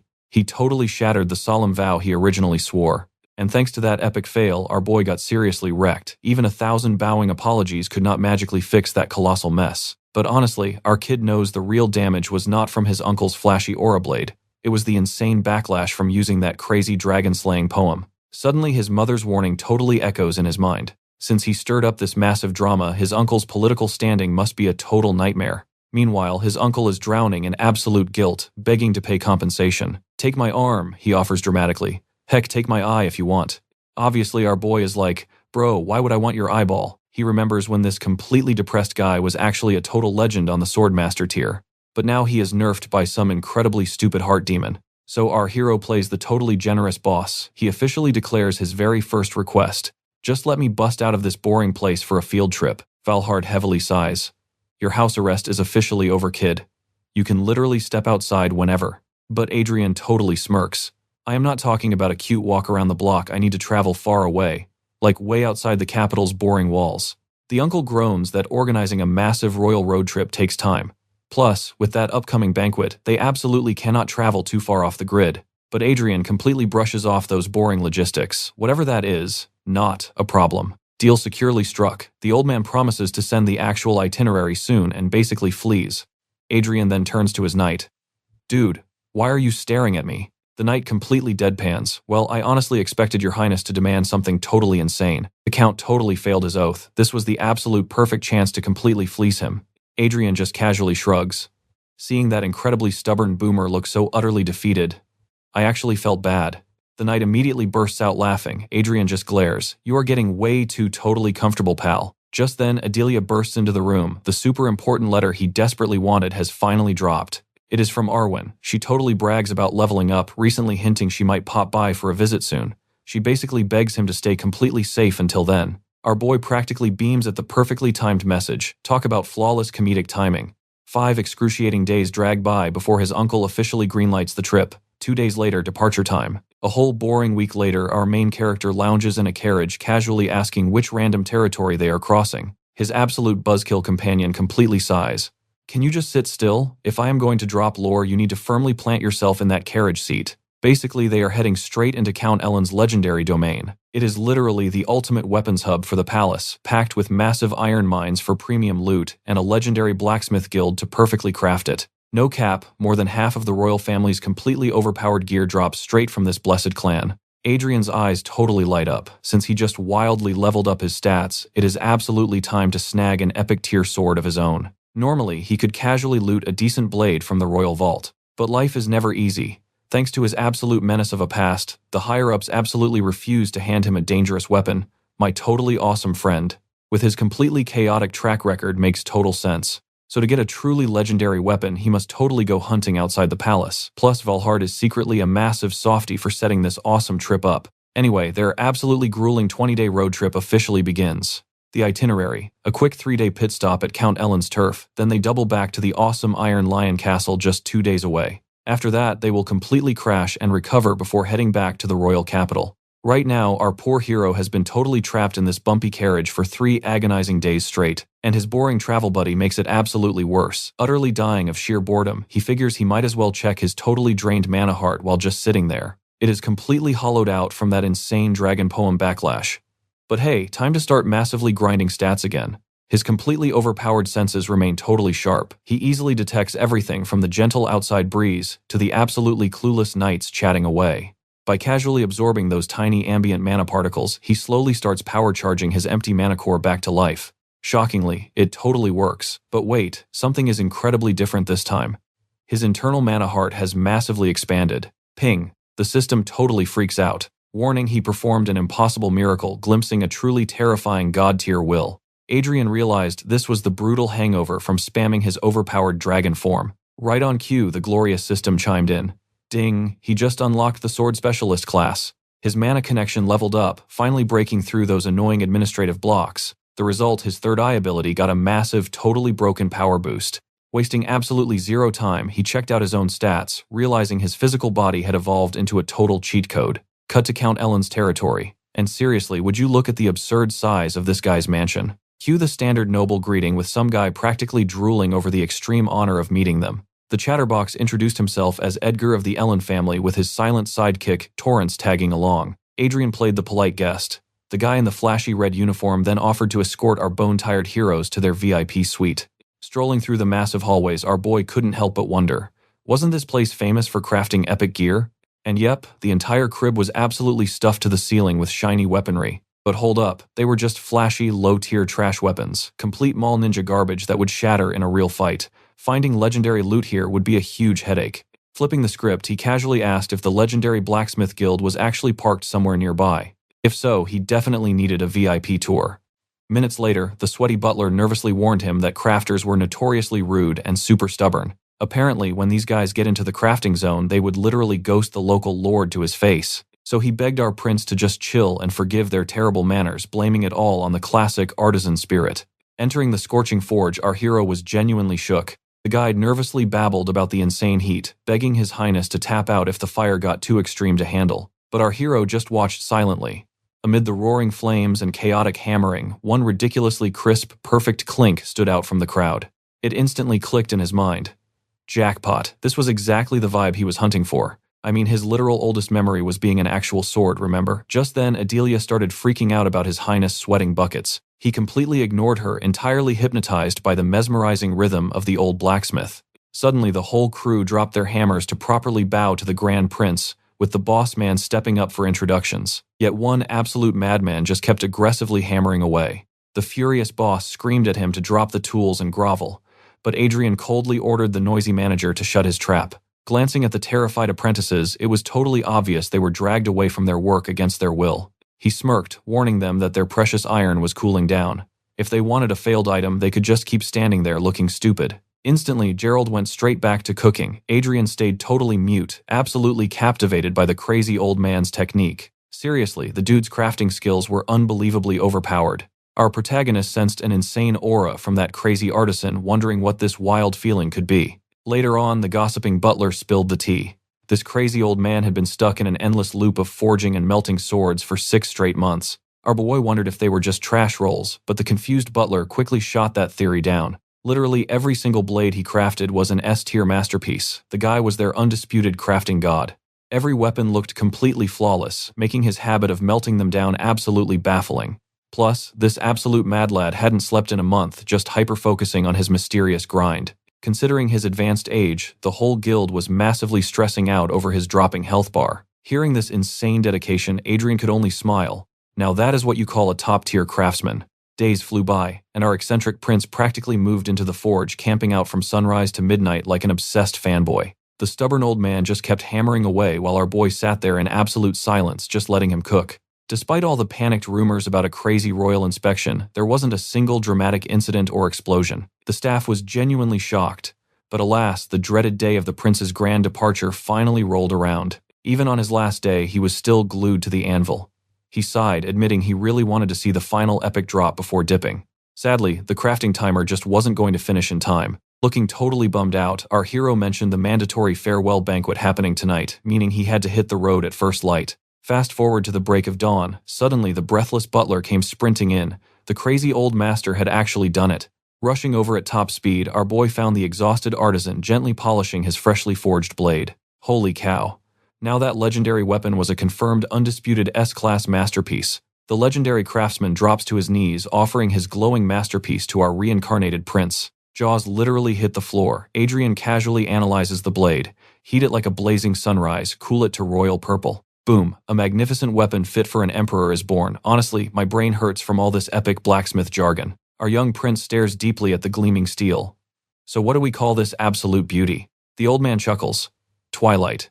But whether it brings the morning sun or the evening dark, that depends on you. For me, my life fades to dusk, but for your highness, a glorious dawn awaits.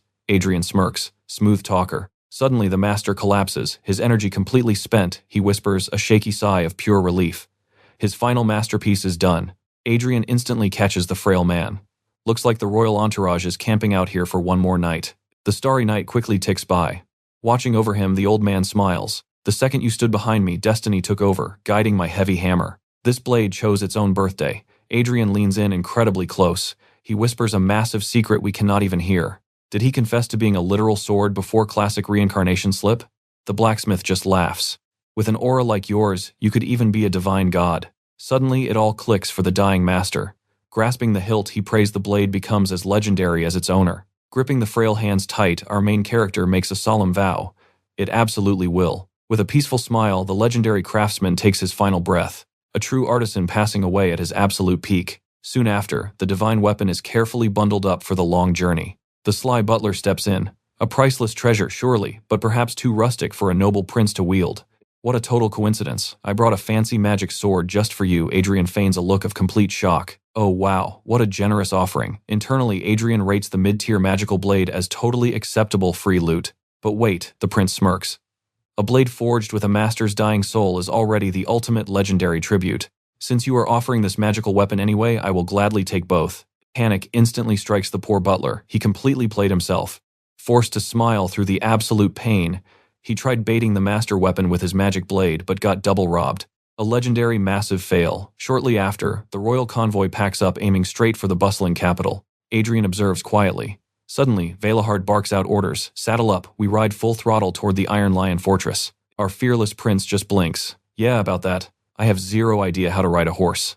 Cue the awkward silence. Give him a break, guys. Swords do not exactly take equestrian lessons in their past lives. Fast forward through a hilariously bumpy and completely agonizing ride. Miraculously, they survive the saddle sores. Moving at a total snail pace, they hit their imposing destination a whole day later. Welcome to the legendary Iron Lion Castle. Almost instantly, a massive armored battalion blocks their path. The commanding officer steps up. York of the Willow bloodline proudly salutes the first prince. Adrien scans the intense crowd. Their murderous glares are completely failing to hide their jealousy. Something spicy is brewing. Time to troll the absolute heck out of them. He dramatically calls for his loyal knight Arwen. The beauty bows gracefully. I counted every single torturous second until your glorious return, my precious prince. The soldiers practically foam at the mouth with blazing envy, and incredibly Adelia chimes in with her own fierce devotion. Watching the troops ready to absolute riot, Adrien smoothly places a calming hand on her shoulder. She snaps back to her cool self. A perfect flex of his absolute authority, he turns back to Arwen. Walk with me, he commands. We have a massive amount of catching up to do. Then he throws a devastating side-eye. Actually, let the jealous peanut gallery tag along too. Moments later, Adrien draws his blade. They call the Iron Lions the strongest swordsmen around. Let us test that rumor. So who wants to get completely wrecked first? The ranks erupt in chaotic arguing, while our prince just smirks. Scared of hitting royalty, I swear on the Leonberger bloodline, no executions if you accidentally scratch my face. Total silence. Nobody. Wow, I guess the legendary Iron Lions are just a pack of timid little kittens. Snap, a hot-headed soldier finally takes the bait. Enter Dale, the enraged redhead, stepping up to the fierce challenge. I am complete garbage at the Iron Lion style, but please let this humble scrub challenge your highness. Adrien just laughs it off. Hey, no sweat, he literally invited this epic beatdown to happen. Zero hesitation, the dude attacks, but our boy effortlessly parries the strike like an absolute raid boss. While the redhead heavily struggles, Adrien instantly yeets the poor guy across the courtyard with zero effort. Bro, having a mana heart is basically cheating. Without blinking, Adrien aggressively demands the next poor victim. Another brave fool tries his luck. Spoiler alert, he gets embarrassingly trashed, just like his poor buddy. Fast forward a bit, our crazy protagonist is literally speedrunning through these hopelessly outmatched royal fortress guards. Adrien is practically yawning. In minutes, the entire squad is hilariously face-planting the dirt, completely knocked out. His patience is hitting rock bottom. Our guy desperately wants to brawl with the actual heavyweight veterans. Then he casually drops a bombshell on Arwen. When he heads back home, she is totally coming. She quietly accepts the sudden command. Suddenly, a new challenger approaches, claiming Adrien loves some spicy gambling. So to keep things aggressively entertaining, this random dude proposes a totally high-stakes wager right then. But Adrien instantly reads the room. He fiercely rejects it, practically screaming that Arwen is no trophy. If he really wants to gamble, they urgently need a vastly different prize. Flexing his shiny new blade, Adrien offers it up as the winning prize. The crowd collectively gasps. Before Arwen can nervously object, Adrien smoothly declares her worth completely crushes any legendary fancy sword. In his mind, an actual genius swordmaster completely outclasses some overhyped piece of pointy metal. The short-haired punk accepts. He flexes his title as Dunran Fahrenheit, bragging about almost hitting triple current. Adrien savagely mocks him for just being double current. Furious Dunran reveals his blade is a masterwork. If Dunran wins, his masterpiece goes to the prince. Smirking, Adrien calls out that absolutely hilarious coincidence. Drawing his own crazy weapon, Adrien casually flexes that he also got a blade from that master. Behold, the master's 100th legendary creation. Dunran completely freaks out, claiming he never heard about this. With a massive grin, Adrien casually mentions the master literally just finished forging it days ago. Exploding with fiery mana, the soldier admits that while the prince fights completely wrong, his ridiculous grinding effort is undeniably visible. So, to properly respect that insane hustle, he is going absolutely all out right now. Adrien laughs off the complete nonsense. It genuinely does not matter because this was never his true playground. He savagely declares that he only cares about earning respect from his own fiercely loyal crew. Igniting his crazy mana heart, he tells Arwen to watch. This totally overpowered path is her new destiny. Getting ridiculously hyped, Arwen starts glowing with excitement. She fiercely swears to follow his insane royal commands. Cutting elsewhere, Valhard grumbles about how many times they visited the Iron Lion Castle. His sidekick confirms 4 trips. The 4th prince totally ignores the royal throne drama, so he definitely avoids that messy place. The 3rd and 5th princes aggressively snooped around during house arrest. Even the 2nd prince casually visited. But despite being basically the worst trash ever, the 1st prince is undeniably still the true heir. But allowing this absolute royal circus to happen is definitely his massive fault too. If the 3rd Legion commander had shown even a tiny crumb of support, the prince wouldn't be this desperately isolated. The guy honestly cannot even argue. He actually totally completely ghosted his own royal nephew in the past. Back then, the prince was basically speedrunning his way into becoming an unhinged, brutal tyrant. One time he scolded the kid for chugging cursed potions and the absolute madman literally attacked him. Dude, the 1st prince wasn't just a simple idiot, he was an aggressively hopeless, absolute mega trash scoundrel. Heading north completely disgusted his nephew, literally shipped him poisoned wine. The absolute sheer audacity of that gift. While effortlessly burning away that terribly cheap poison with raw mana, he permanently incinerated his remaining uncle-nephew affection. But suddenly, that irreversibly absolute trash scoundrel did a massive reverse card on his entire personality. He is hardcore grinding every single day. The guy dramatically points out that Valhard swore this prince could never rule. But bro, the absolute wild plot twist, his uncle completely changed his mind. He firmly believes this completely reborn, overpowered kid is totally different from the toxic trash bag he once was. Valhard practically gets on his knees. He desperately begs them to give the kid a fair shot at the throne. Completely speechless, the man stammers, wondering if he was losing his mind or if the 1st prince had actually transformed. Suddenly, a breathless soldier bursts through the doors. Oh boy, you just know this spells absolute disaster. Strolling the castle halls later, the guy casually dismisses the panic, claiming his elite soldiers know exactly when to hold back. So absolutely 0 casualties. He guarantees they would never knock a royal out cold. But Valhard smirks. Right now, you should pray for your own poor knight. Boom, exactly as predicted, out of nowhere, the veteran knight gets launched through the air like a rag doll. The poor dude crashes hard, completely defeated. The entire crowd drops their jaws. His Highness claimed another shocking victory. His companion's brain practically short-circuits in disbelief. Valhard just chuckles. I totally warned you, did I not? Our crazy main character does not even pause for breath. Raising his blade, he arrogantly demands the next challenger. Flashing back to his fierce clash with the short-haired guy, our hero realizes his current battle poem lacks punch, and obviously dropping the epic Dragon Slayer verses on a basic grunt is total overkill. Boom, he violently ignites his mana heart. Suddenly absolute power surges, making his very own body feel utterly alien. Unbelievably, that legendary sensation returns. The kid slips into an absolute godlike state of supreme hyper-focus. Steel violently sings against steel. Snapping back to reality, his opponent is literally blasted across the entire arena. Time flies, and an unstoppable Adrien flawlessly sweeps the floor with every single soldier foolish enough to approach. By sunset, our absolute madman of a prince had utterly decimated a huge chunk of their elite knight order. Reciting his mystical verses, a system screen pings, a brand new line unlocks. His tragic morning poem just evolved into an epic battle anthem. Right then, the utterly exhausted boy was dangerously close to blacking out. Thankfully, a battered knight catches him. The man fiercely declares his absolute respect for his highness and his undeniable victory. The entire squad salutes our clueless main character. He sweats nervously, thinking, were these guys not trying to murder me? Meanwhile, Valahard and the stunned commander observe this crazy spectacle from afar. The commander sighs. These muscleheads are ridiculously simple. Nothing gets their blood pumping anymore except fierce swordplay and victory. Valahard chuckles. Judging by his pale face, the kid totally expected pure hatred, but to true warriors, a clean defeat beats a cowardly win. Honestly, glorious victory or crushing defeat barely matters. Overhearing this, Adrien smiles. He thought his glorious past vanished with his destroyed mana heart. Yet, amazingly, one precious thing survived the test of time. Win or lose, the fiercely blazing spirit of a true knight never dies. Later, our prince finally heads back to his territory, tossing a cool goodbye and hoping their paths clash again someday. With the absolute chaos finally handled, our boy casually steps up to the royal carriage. Suddenly, he orders the count to completely bury the rumors of his crazy strength. Confused, Willowen asks, would flexing this power not secure royal authority? Smirking wickedly, our prince disagrees. This time is special. He secretly plans to pull a massive prank on an arrogant target. Shortly after, while the exhausted troops set up camp, the fiercely loyal Carls volunteers to scout the dark perimeter.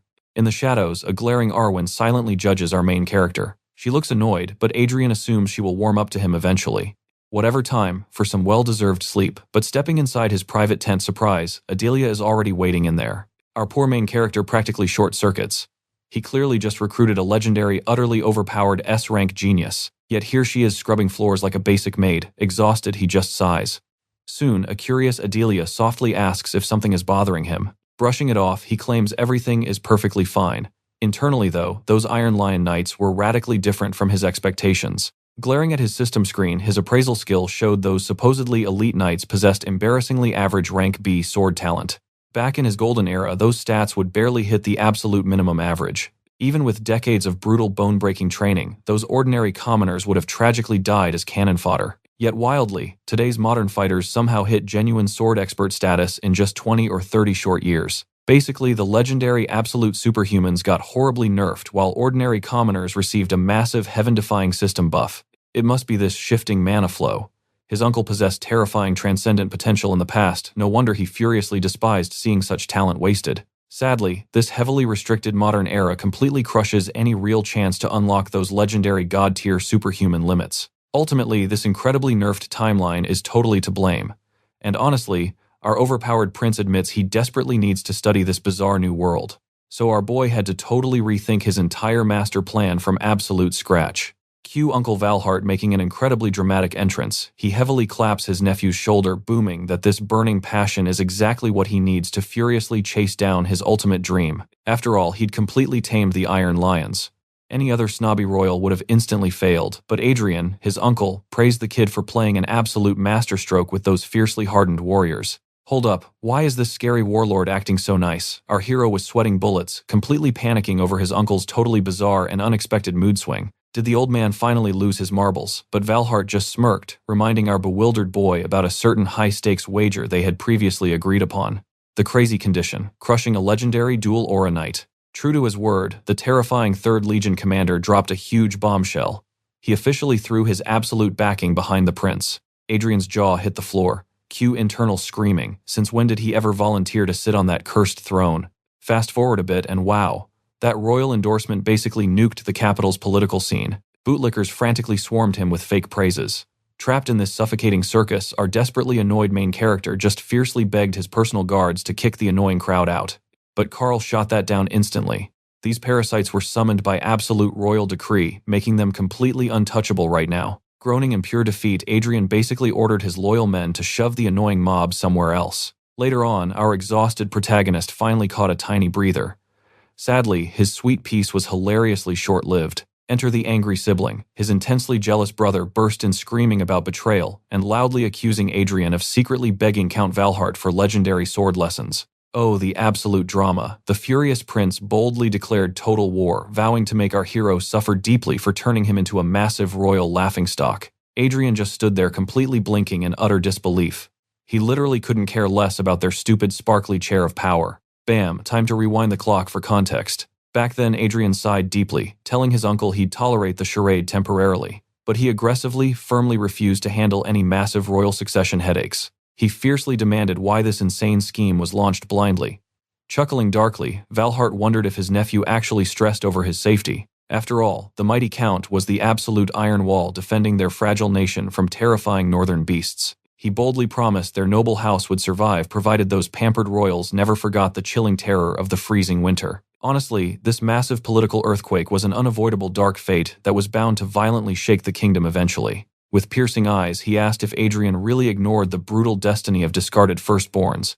Cowardly hiding like a turtle wouldn't magically erase the massive target on his back. Need time to process this brutal reality. He'd be granted all the precious space required. But he dropped a chilling truth bomb. The absolute sacred claim of the eldest prince vanishes only through death. As the imposing commander finally exited, Adrien stubbornly mumbled that 1,000,000 whole years wouldn't be nearly enough to change his firm anti-royal stance. Because his true endgame, reclaiming his absolute godly martial strength that once proudly stood at the pinnacle of transcendence, he definitely wasn't hunting for some dangerously annoying golden crown. Well, that was his extremely confident assumption anyway. Flash forward to the grand banquet. Our hero casually strolled in, but the suffocatingly dark tension in the room was instantly thicker than mud. All greedy eyes intensely locked onto our protagonist like lasers. Even a super creepy hooded stalker lurked silently in the dark shadows. And boom, the most stressful party ever officially kicked off. Dude, my spider senses are screaming that total chaos is approaching. Strolling downstairs, Adrien coldly scanned the room seriously, doubting if these clowns were genuinely the kingdom's top elite. Hilariously, his system fully exposed their wicked serpent heart traits. These scumbags were certified greedy parasites who ruthlessly crushed the weak just to secretly line their own deep pockets. Only that tiny elite squad stationed right up front genuinely deserved his precious attention. Approaching Taylor, the main character quietly mumbled they needed a serious chat. Sure, the guy lacked overwhelming genius, but hey, at least his soul wasn't totally completely rotten yet. Honestly, basic decency was totally enough. Tonight they'd become the perfect hidden vessels to quietly nurture his powerful seeds. Dude, talk about some heavily intense foreshadowing. Suddenly, a wildly panicked guard loudly announced the grand arrival of Ambassador Quan de Bourgogne-Mellier. Seriously, what an absurdly massive tongue twister. The entire room instantly scrambled to bow deeply before this terrifying super elite old geezer.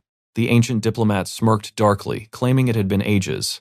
Hearing that exact legendary name, our hero's eyes widened in sheer shock. Cue a crazy mental flashback. Adrien powerfully realized this wrinkly villain was the exact same absolute demon he had relentlessly battled 4 whole centuries ago. This legendary monster ruthlessly carved bloody scars across the entire nation. Yet this total madman actually dared to show his face here. Suddenly, a wildly clumsy noble dramatically tripped completely, soaking our stunned hero from head to toe in alcohol. Sweating massive buckets, the noble begged for mercy. Completely unfazed, Adrien casually brushed it off. Pivoting instantly, he whispered to Carl demanding the clumsy guy's identity, revealing it was Marcus Bierfeld.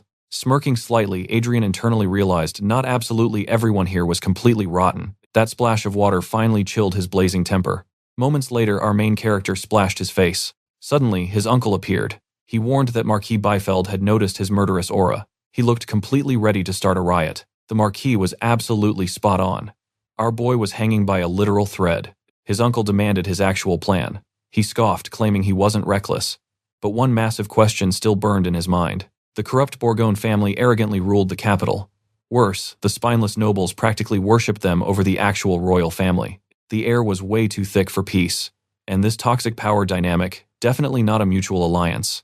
Seriously, how did this proud nation hit rock bottom? His uncle sighed, revealing a brutally simple history. In the glorious past, fearless knights bravely rose up, crushing the endless imperial invasions. But time is cruel. The empire expanded relentlessly, creating an absolutely insurmountable power gap. Facing an unstoppable continental superpower, this proud kingdom was brutally forced to its knees. Hearing this grim truth, Adrien finally connected the missing pieces. Despite being a tiny borderland, this resilient nation once possessed a secret weapon against that monstrous empire. Legendary founding myths, mountain-like achievements, and the sacred knightly poems. Tragically, every single drop of that glory had vanished. Suddenly, a fire ignited in our protagonist's eyes. He boldly declared his new ambition to claim the ultimate throne. Valahard was completely stunned.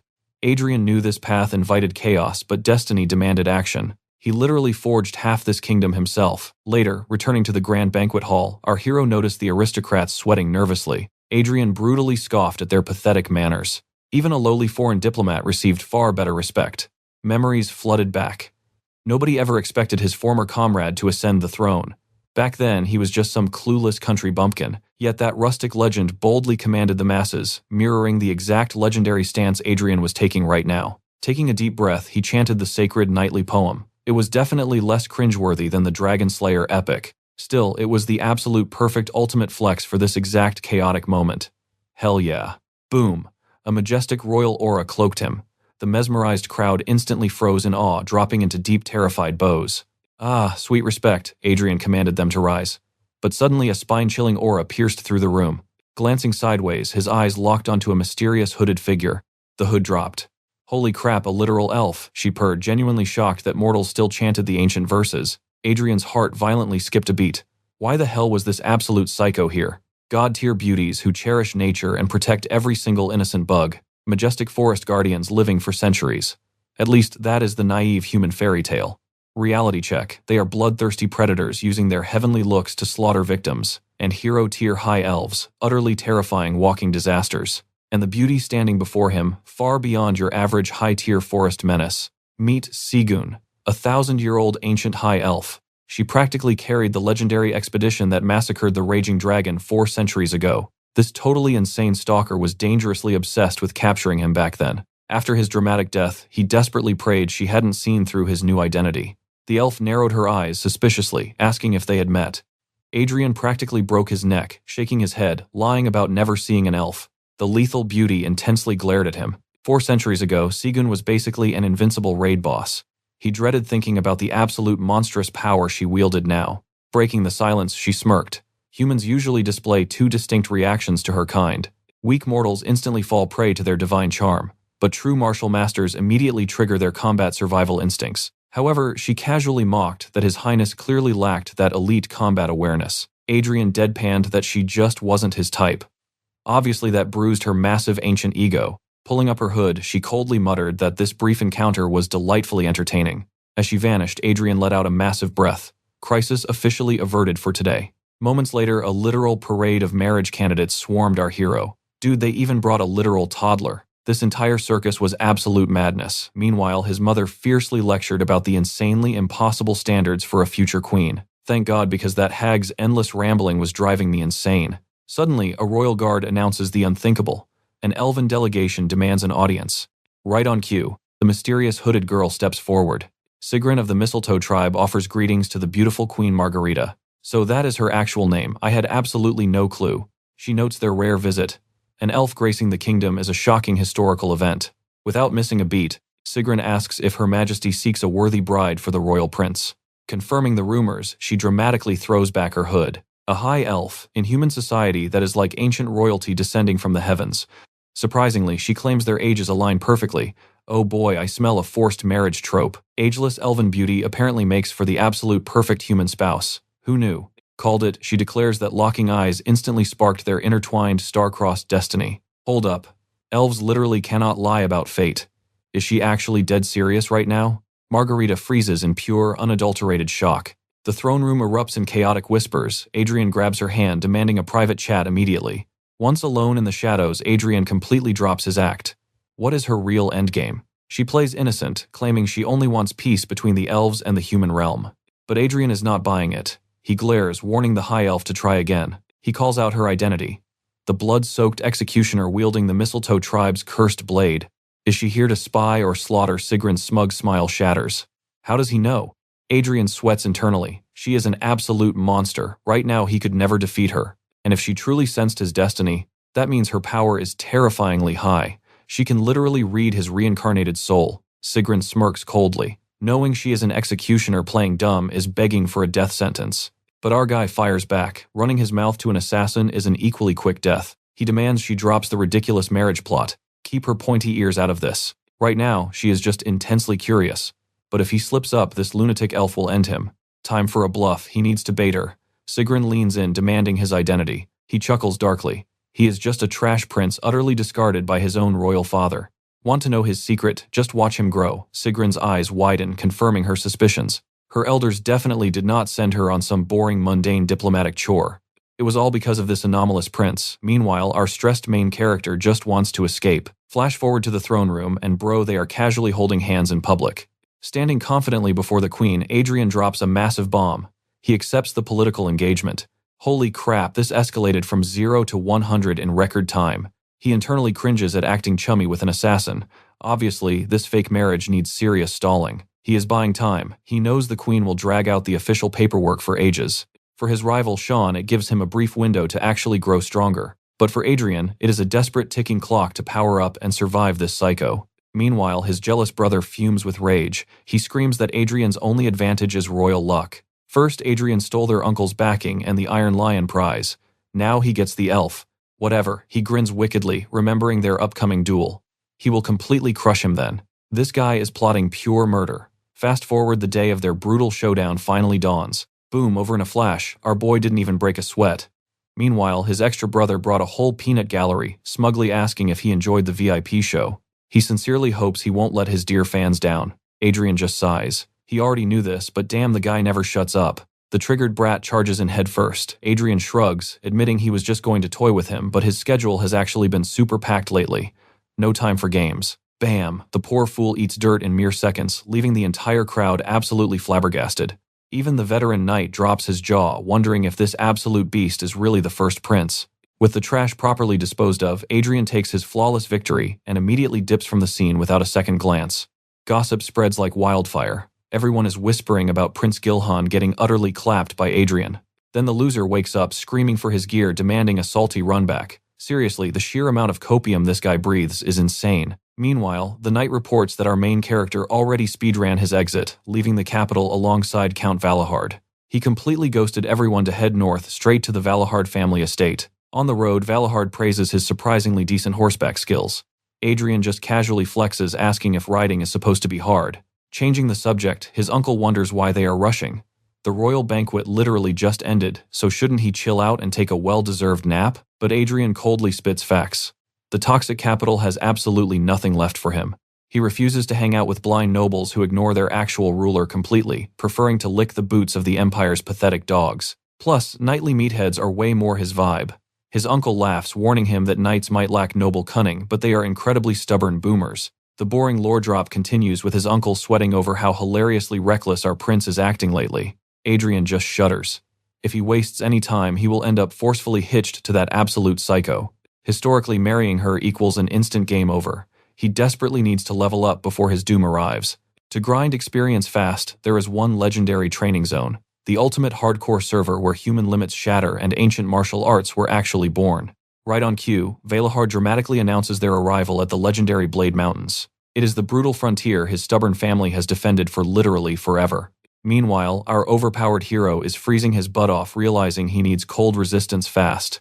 Next to him, Arwen is also practically turning into a human popsicle. Adrien checks on her, but she plays it tough. He casually mentions she can tag out with the benchwarmers whenever the frostbite gets too annoying, but she hits him with classic knightly pride, stubbornly refusing any personal comfort.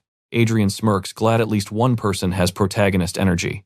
Meanwhile, the background extras are whining non-stop about being forcefully drafted on this frozen field trip. If Carl were here, he would have totally slapped some discipline into them. Cue the cinematic flashback. The grumpy king sternly lectures that the royal guard are definitely not his personal bodyguards. Long story short, Carl got totally bench-blocked from this northern raid. Still, even with all his trash-tier past mistakes, the king acknowledged his own blood. Regardless, the old man's attitude was insanely extra.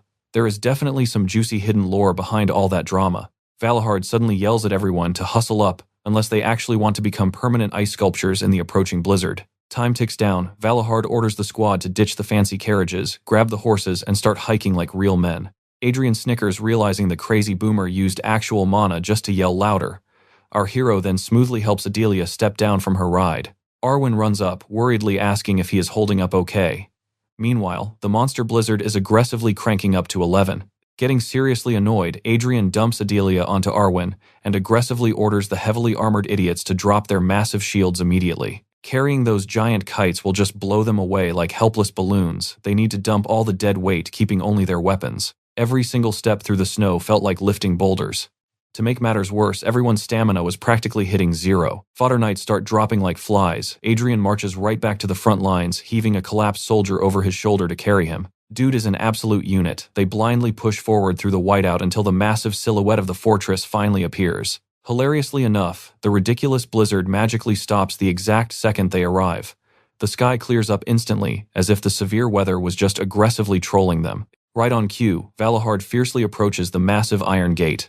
Flexing his title as the Supreme Commander of the 3rd Legion, he officially welcomes the first prince to his brutal domain. Our boy looks around totally hyped while his uncle formally introduces the legendary Winter Castle. Winter Castle is the absolute final line of defense in the frozen north, a colossal anti-monster stronghold built to completely block the apocalyptic hordes. For regular grunts, it is literally hell on earth. But for scheming nobles worldwide, it is a juicy target to violently measure their political clout. But for the natives born in this freezing hell, it's a sacred duty. A badge of lifelong freezing cold honor. Stepping up, the intense-looking guy introduces himself as Vicente. He dramatically hands over the acting commander badge. Returning to his ranger squad, he's just relieved his tough dad survived. Valahard casually praises his boy. Adrien's jaw drops. Wait, this absolute unit of an uncle actually had a kid. Looking closely, the family resemblance is terrifying. Worse yet, they share the exact same stubborn, battle-crazy personality. Without missing a beat, Valahard points to our hero. Meet Prince Adrien, the royal troublemaker. Vicente offers a stiff, overly formal bow. Smirking down at him, Adrien casually hits him with a royal greeting. Vicente's blood is boiling. To him, Winter Castle is a sacred fortress for hardcore warriors risking their very souls.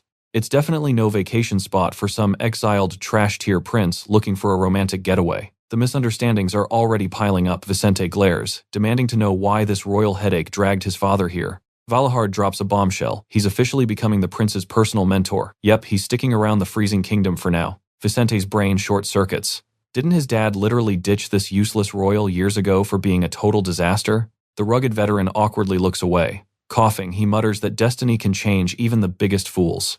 Valahard only asks for one favor. Just watch the kid's actions first before passing judgment on his royal highness. Cutting the heavy tension, Valahard shifts to business. How's the monster extermination tour going around the local villages? Vicente reports a steady monster body count. A few nasty nests remain, but with Dad back, it's hunting season. Our prince listens quietly as Vicente drops the real bad news. The biggest headache right now, green-skinned orcs. A dirty mob of almost 20 brutes has locked down the main entrance to the snowy mountain pass. Arrows alone won't pierce that thick green muscle. The rangers desperately need heavily armored knights to breach the line. Boom, Adrien crashes the chat casually, volunteering to wipe out this entire green-skinned mess himself. Vicente panics. These aren't your basic tutorial orcs. One wrong move from the prince could sabotage the entire ranger network. Ignoring the boy, Adrien glances at his uncle. Valahard immediately demands the exact combat specs of these mountain freaks. Intel confirms roughly 20 targets currently holding the deadly front line.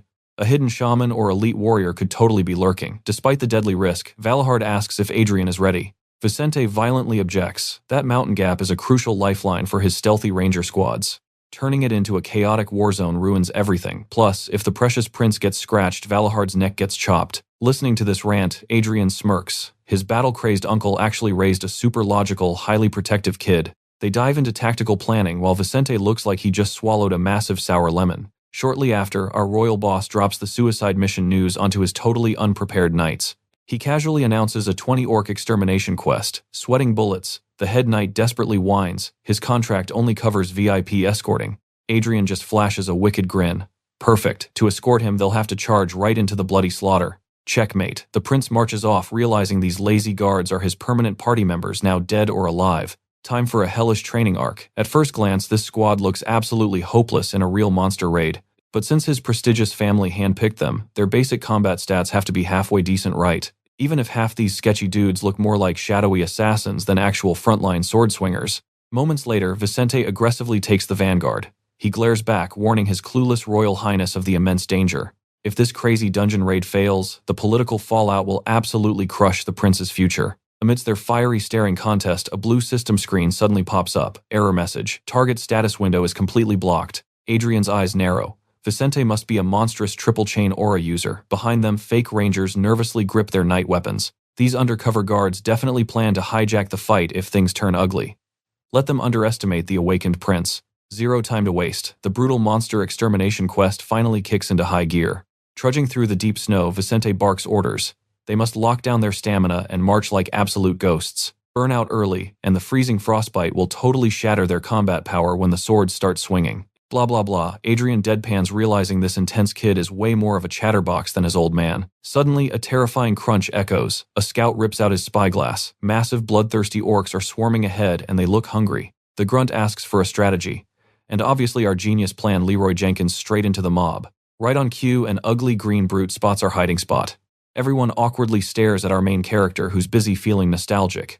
Suddenly, a massive volley of arrows rains down, turning those monsters into pincushions. Without skipping a beat, our boy unsheathes his blade. He vaults over a clumsy swing and buries his steel deep into green flesh. He practically sighs in relief. Ah, the sweet smell of bloodshed. The chaotic battlefield is his true home. Arwen dramatically jumps in, screaming about danger. Our guy just rolls his eyes and tells her to step back. Blade raised, he recalls a wild history lesson. 4 centuries ago, these ugly grunts weren't mindless beasts, but the continent's proud overlords. This isn't some glorious fairy tale. It's just the gritty ballad of a miserable dude with a massive grudge against orcs. So Adrien starts reciting that edgy poetry again.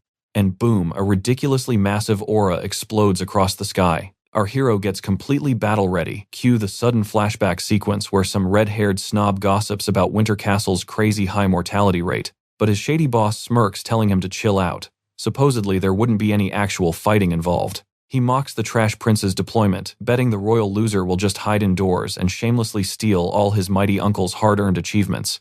The real VIP of this stage is the uncle, obviously. His only job, play Peeping Tom at Winter Castle and immediately report back if anyone sneezes suspiciously. Tossing over a heavy coin pouch, the boss demands results. Our greedy spy confidently brags that it'll be a total cakewalk. Flash forward to reality and it's a total disaster. Amidst the absolute slaughter, our confident spy is shivering like a pathetic chihuahua.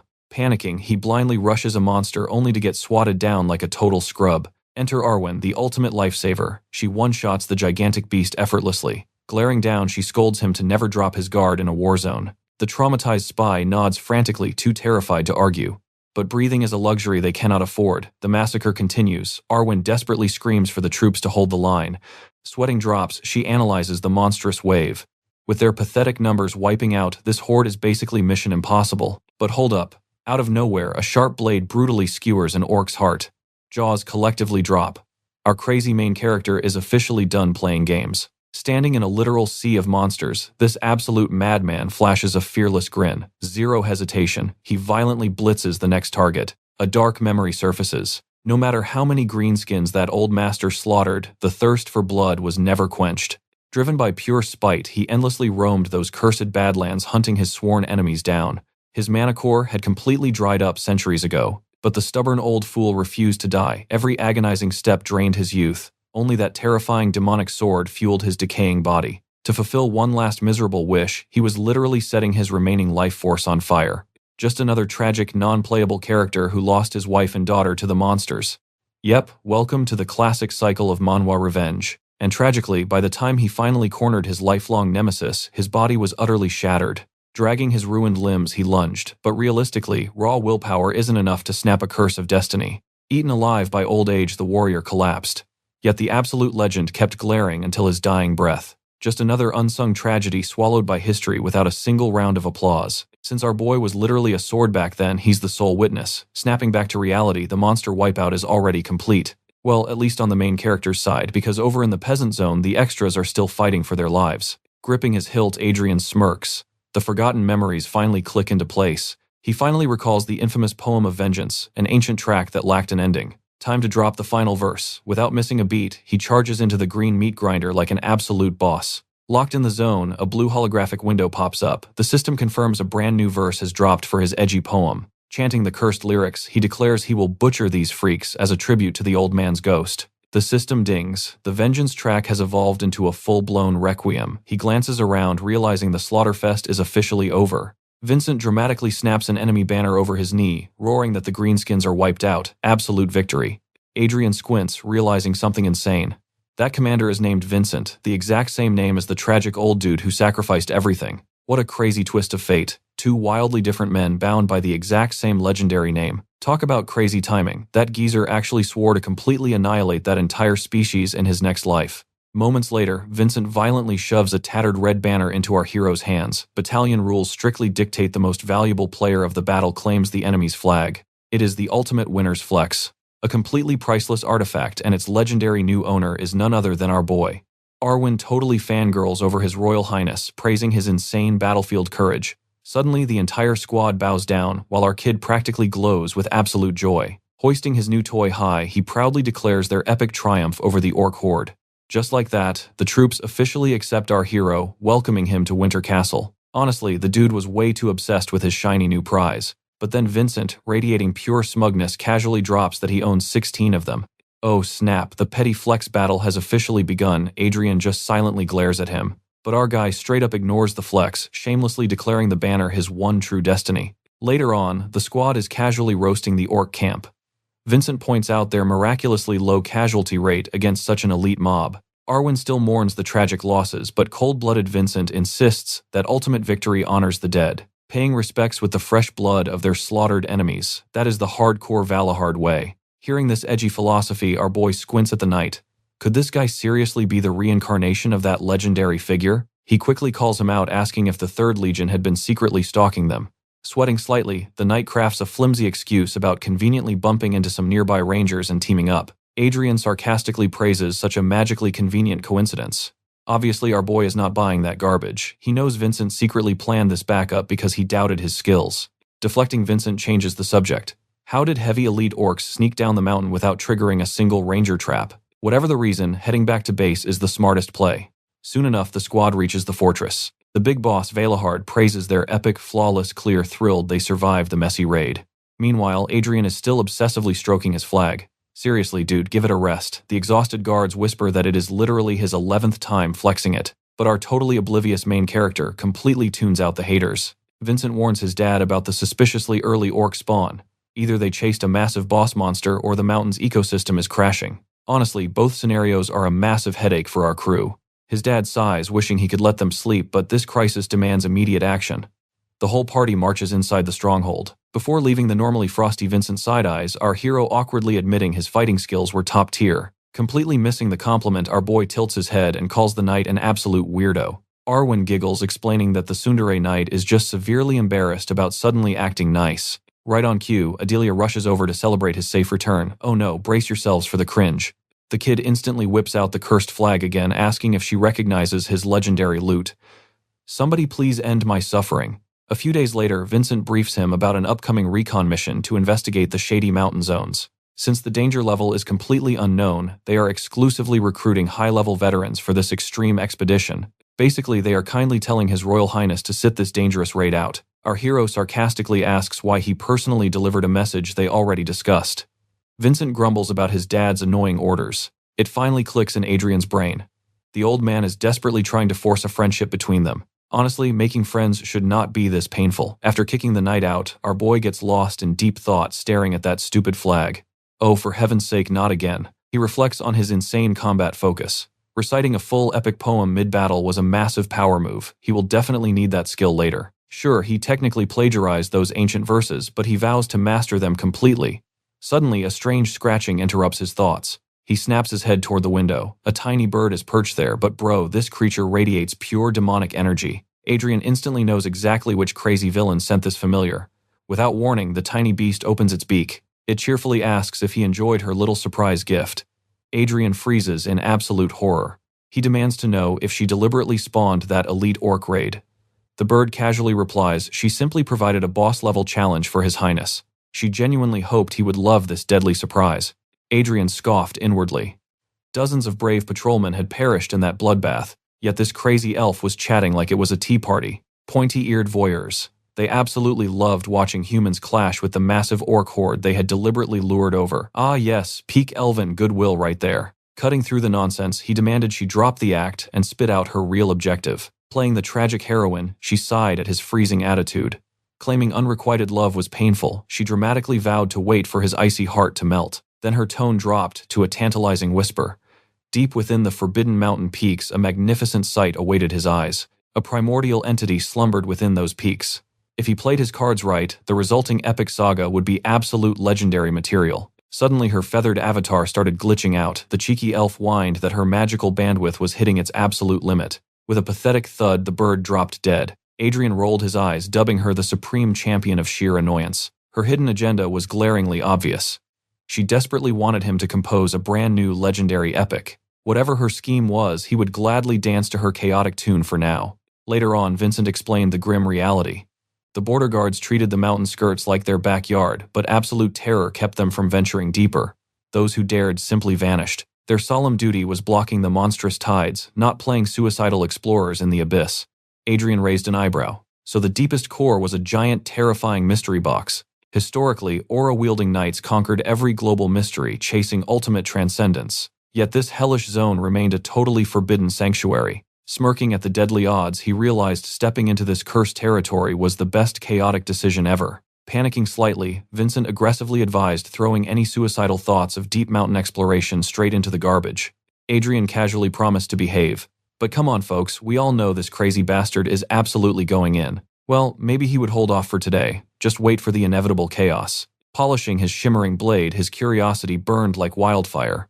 The urge to blindly charge into that forbidden zone was practically eating him alive. But first, he needed more glorious victories. Suddenly, Valahard blew the massive war horn. An enemy ambush was instantly confirmed. The armored knights hit battle formation as our grinning hero arrived. Pointing toward the distant peaks, his uncle highlighted the crisis. Bleeding scouts were desperately sprinting downhill, leaving Adrien utterly confused by their sheer panic. Suddenly, a massive wave of brutal orcs charged out, riding giant, ferocious wolves. Alarm bells rang in our hero's mind. His uncle growled that those bloodthirsty beasts should have logically slaughtered the runners ages ago. As the frantic survivors rushed the fortress gates, one incredibly brave soul realized the grim math.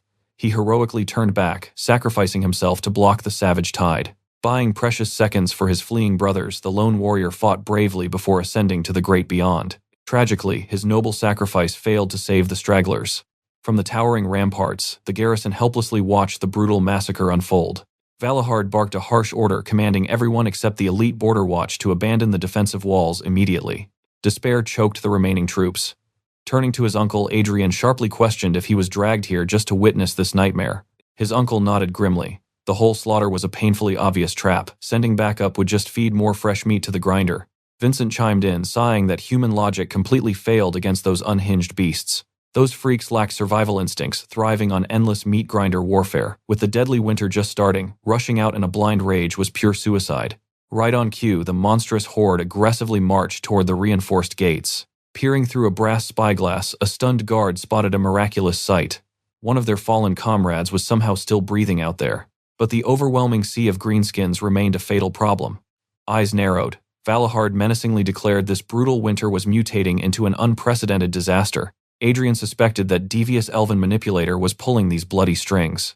Suddenly, a terrifyingly hulking orc boss stomped onto the battlefield, unleashing a soul-shaking roar. It grabbed the survivor. Vincent panicked, predicting a brutal execution. Clamping a firm hand on his buddy's shoulder, our grinning hero confidently disagreed entirely. That wasn't an execution setup. The beast was actually throwing down a formal challenge. Lightning struck his mind. The elf's cryptic warning about a slumbering ancient horror finally made absolute terrifying sense. Shockingly, the colossal monster boomed in human tongues. He demanded an honorable clash to gloriously wash his disgraced legion's name in blood, all dedicated to their almighty sovereign. Utterly baffled, Valahard asked if these brainless brutes were genuinely using human hostages to force a gentlemanly brawl. Adrien eagerly confirmed the crazy theory, yet his comrades stared at him in sheer disbelief. Smirking, he declared that if words failed, he would just demonstrate it firsthand. Leaning over the towering ramparts, our crazy hero boldly accepted. He commanded the monster's lackeys to back off 200 paces and ditch their furry mounts immediately. The real battle was starting. The massive green dude is completely baffled. He asks how a puny human spits their tribal slang, wondering if he has secret orc DNA. But Adrien hits him with a casual shrug. He never even studied it, so are they finally throwing hands? The muscular boss gladly accepts, but he drops a heavy warning. Ruin this honorable duel with dirty tricks, and he is absolute dead meat. Our main character smirks, asking his squad if they finally trust his crazy skills. But those two goofs just stare like totally confused puppies. However, my dude, the realization quickly kicks in. They finally get the terrifying big picture. I mean, the entire green army literally backed off, leaving only the main fighters. Valahard is mind blown. He chilled here for dozens of winters, but never witnessed such a wild flex. Adrien sighs, telling them to pick their jaws off the floor. These ugly muscleheads have incredibly simple demands. It is a brutal 5-on-5 deathmatch, but get this, the fighters must be handpicked from the exact crew that survived the epic mountain range clash. The terrified squad frantically plots their genius strategy. Standing beside Arwen, Adrien casually points out that 2 deathmatch spots are already totally locked in. The sweating grunts absolutely panic, crying about how insanely suicidal this crazy plan is. But our unhinged kid laughs. Who else can spit their monstrous slang? Plus, he simply cannot reject a giant musclehead looking that hyped for battle. He turns to Arwen, asking if she is ready.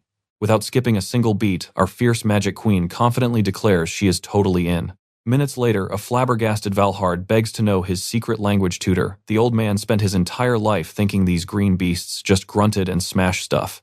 Adrien savagely tells the boomer to go read a book. He secretly knows only elite high-class orcs serving the tribal king can actually speak this ancient tongue. With the crazy terms completely locked in, the Suicide Squad prepares to drop down from the fortress wall. The ultimate deathmatch roster is officially set. Oh boy, this wild plot is finally getting incredibly spicy. Our main character smirks, knowing pure coincidences simply do not exist in this fantasy world. Because the exact second he stepped into this mess, rare elven envoys randomly spawned in a human kingdom they literally always ignore. And now, for the first time in 400 years, the legendary orc king drops from the northern map. Honestly, his brain is fried trying to connect the plot dots, but who cares? It is time to smash. The epic showdown finally kicks off, and our boy is dripping with absolute overpowered main character confidence. The gigantic orc king stares him down silently, wondering if this skinny kid is seriously his opponent. Adrien sassy grins, asking if the big guy is disappointed. Plot twist, it is exactly the opposite. The giant boss senses that our kid's crazy aura dwarfs everyone else, making him the absolute ultimate challenger. The monster drools, calling his magical body an absolute 5-star premium snack. Our boy laughs at the wild irony. How hilarious that a giant monster is the very first guy to fully respect his crazy stats without any human prejudice. Right on cue, Vincent totally panics. He cries that the boss is insanely overpowered and begs to swap places, but our main character literally has zero time for his dramatic nonsense. After all, Vincent has his own epic match to worry about. These beasts clearly hate peaceful dialogue, so the two titans instantly lock into their hardcore battle stances. Adrien yells that monsters do not politely take turns like fancy knights. Blasting forward, he screams at his terrified squad to do whatever it absolutely takes to survive. As the chaotic slugfest drags on, it is honestly impossible to tell who holds the winning plot armor. Our boy lands a crazy combo on the boss, but it literally deals 0 damage. The smug beast sighs, absolutely roasting him for having garbage physical stats despite his legendary aura. Our kid just smirks, revving up his overpowered mana heart. He casually announces that the real boss phase starts right now. A spine-chilling, monstrous aura instantly swallows the entire battlefield. Adrien gets massive déjà vu. The absolute terror radiating from his soldiers perfectly matches the edgy vibes of that legendary vengeful wanderer who once soloed the Grand Plains. The more his brain goes into flashback mode, the more he realizes that speedrunning straight into this deadly zone was absolutely a massive big brain move. Popping his ultimate skill, he sarcastically thanks the boss for waiting. He casually states, "This giant monster is basically just free experience points for his next massive level up." Oh man, the kid is officially done playing around.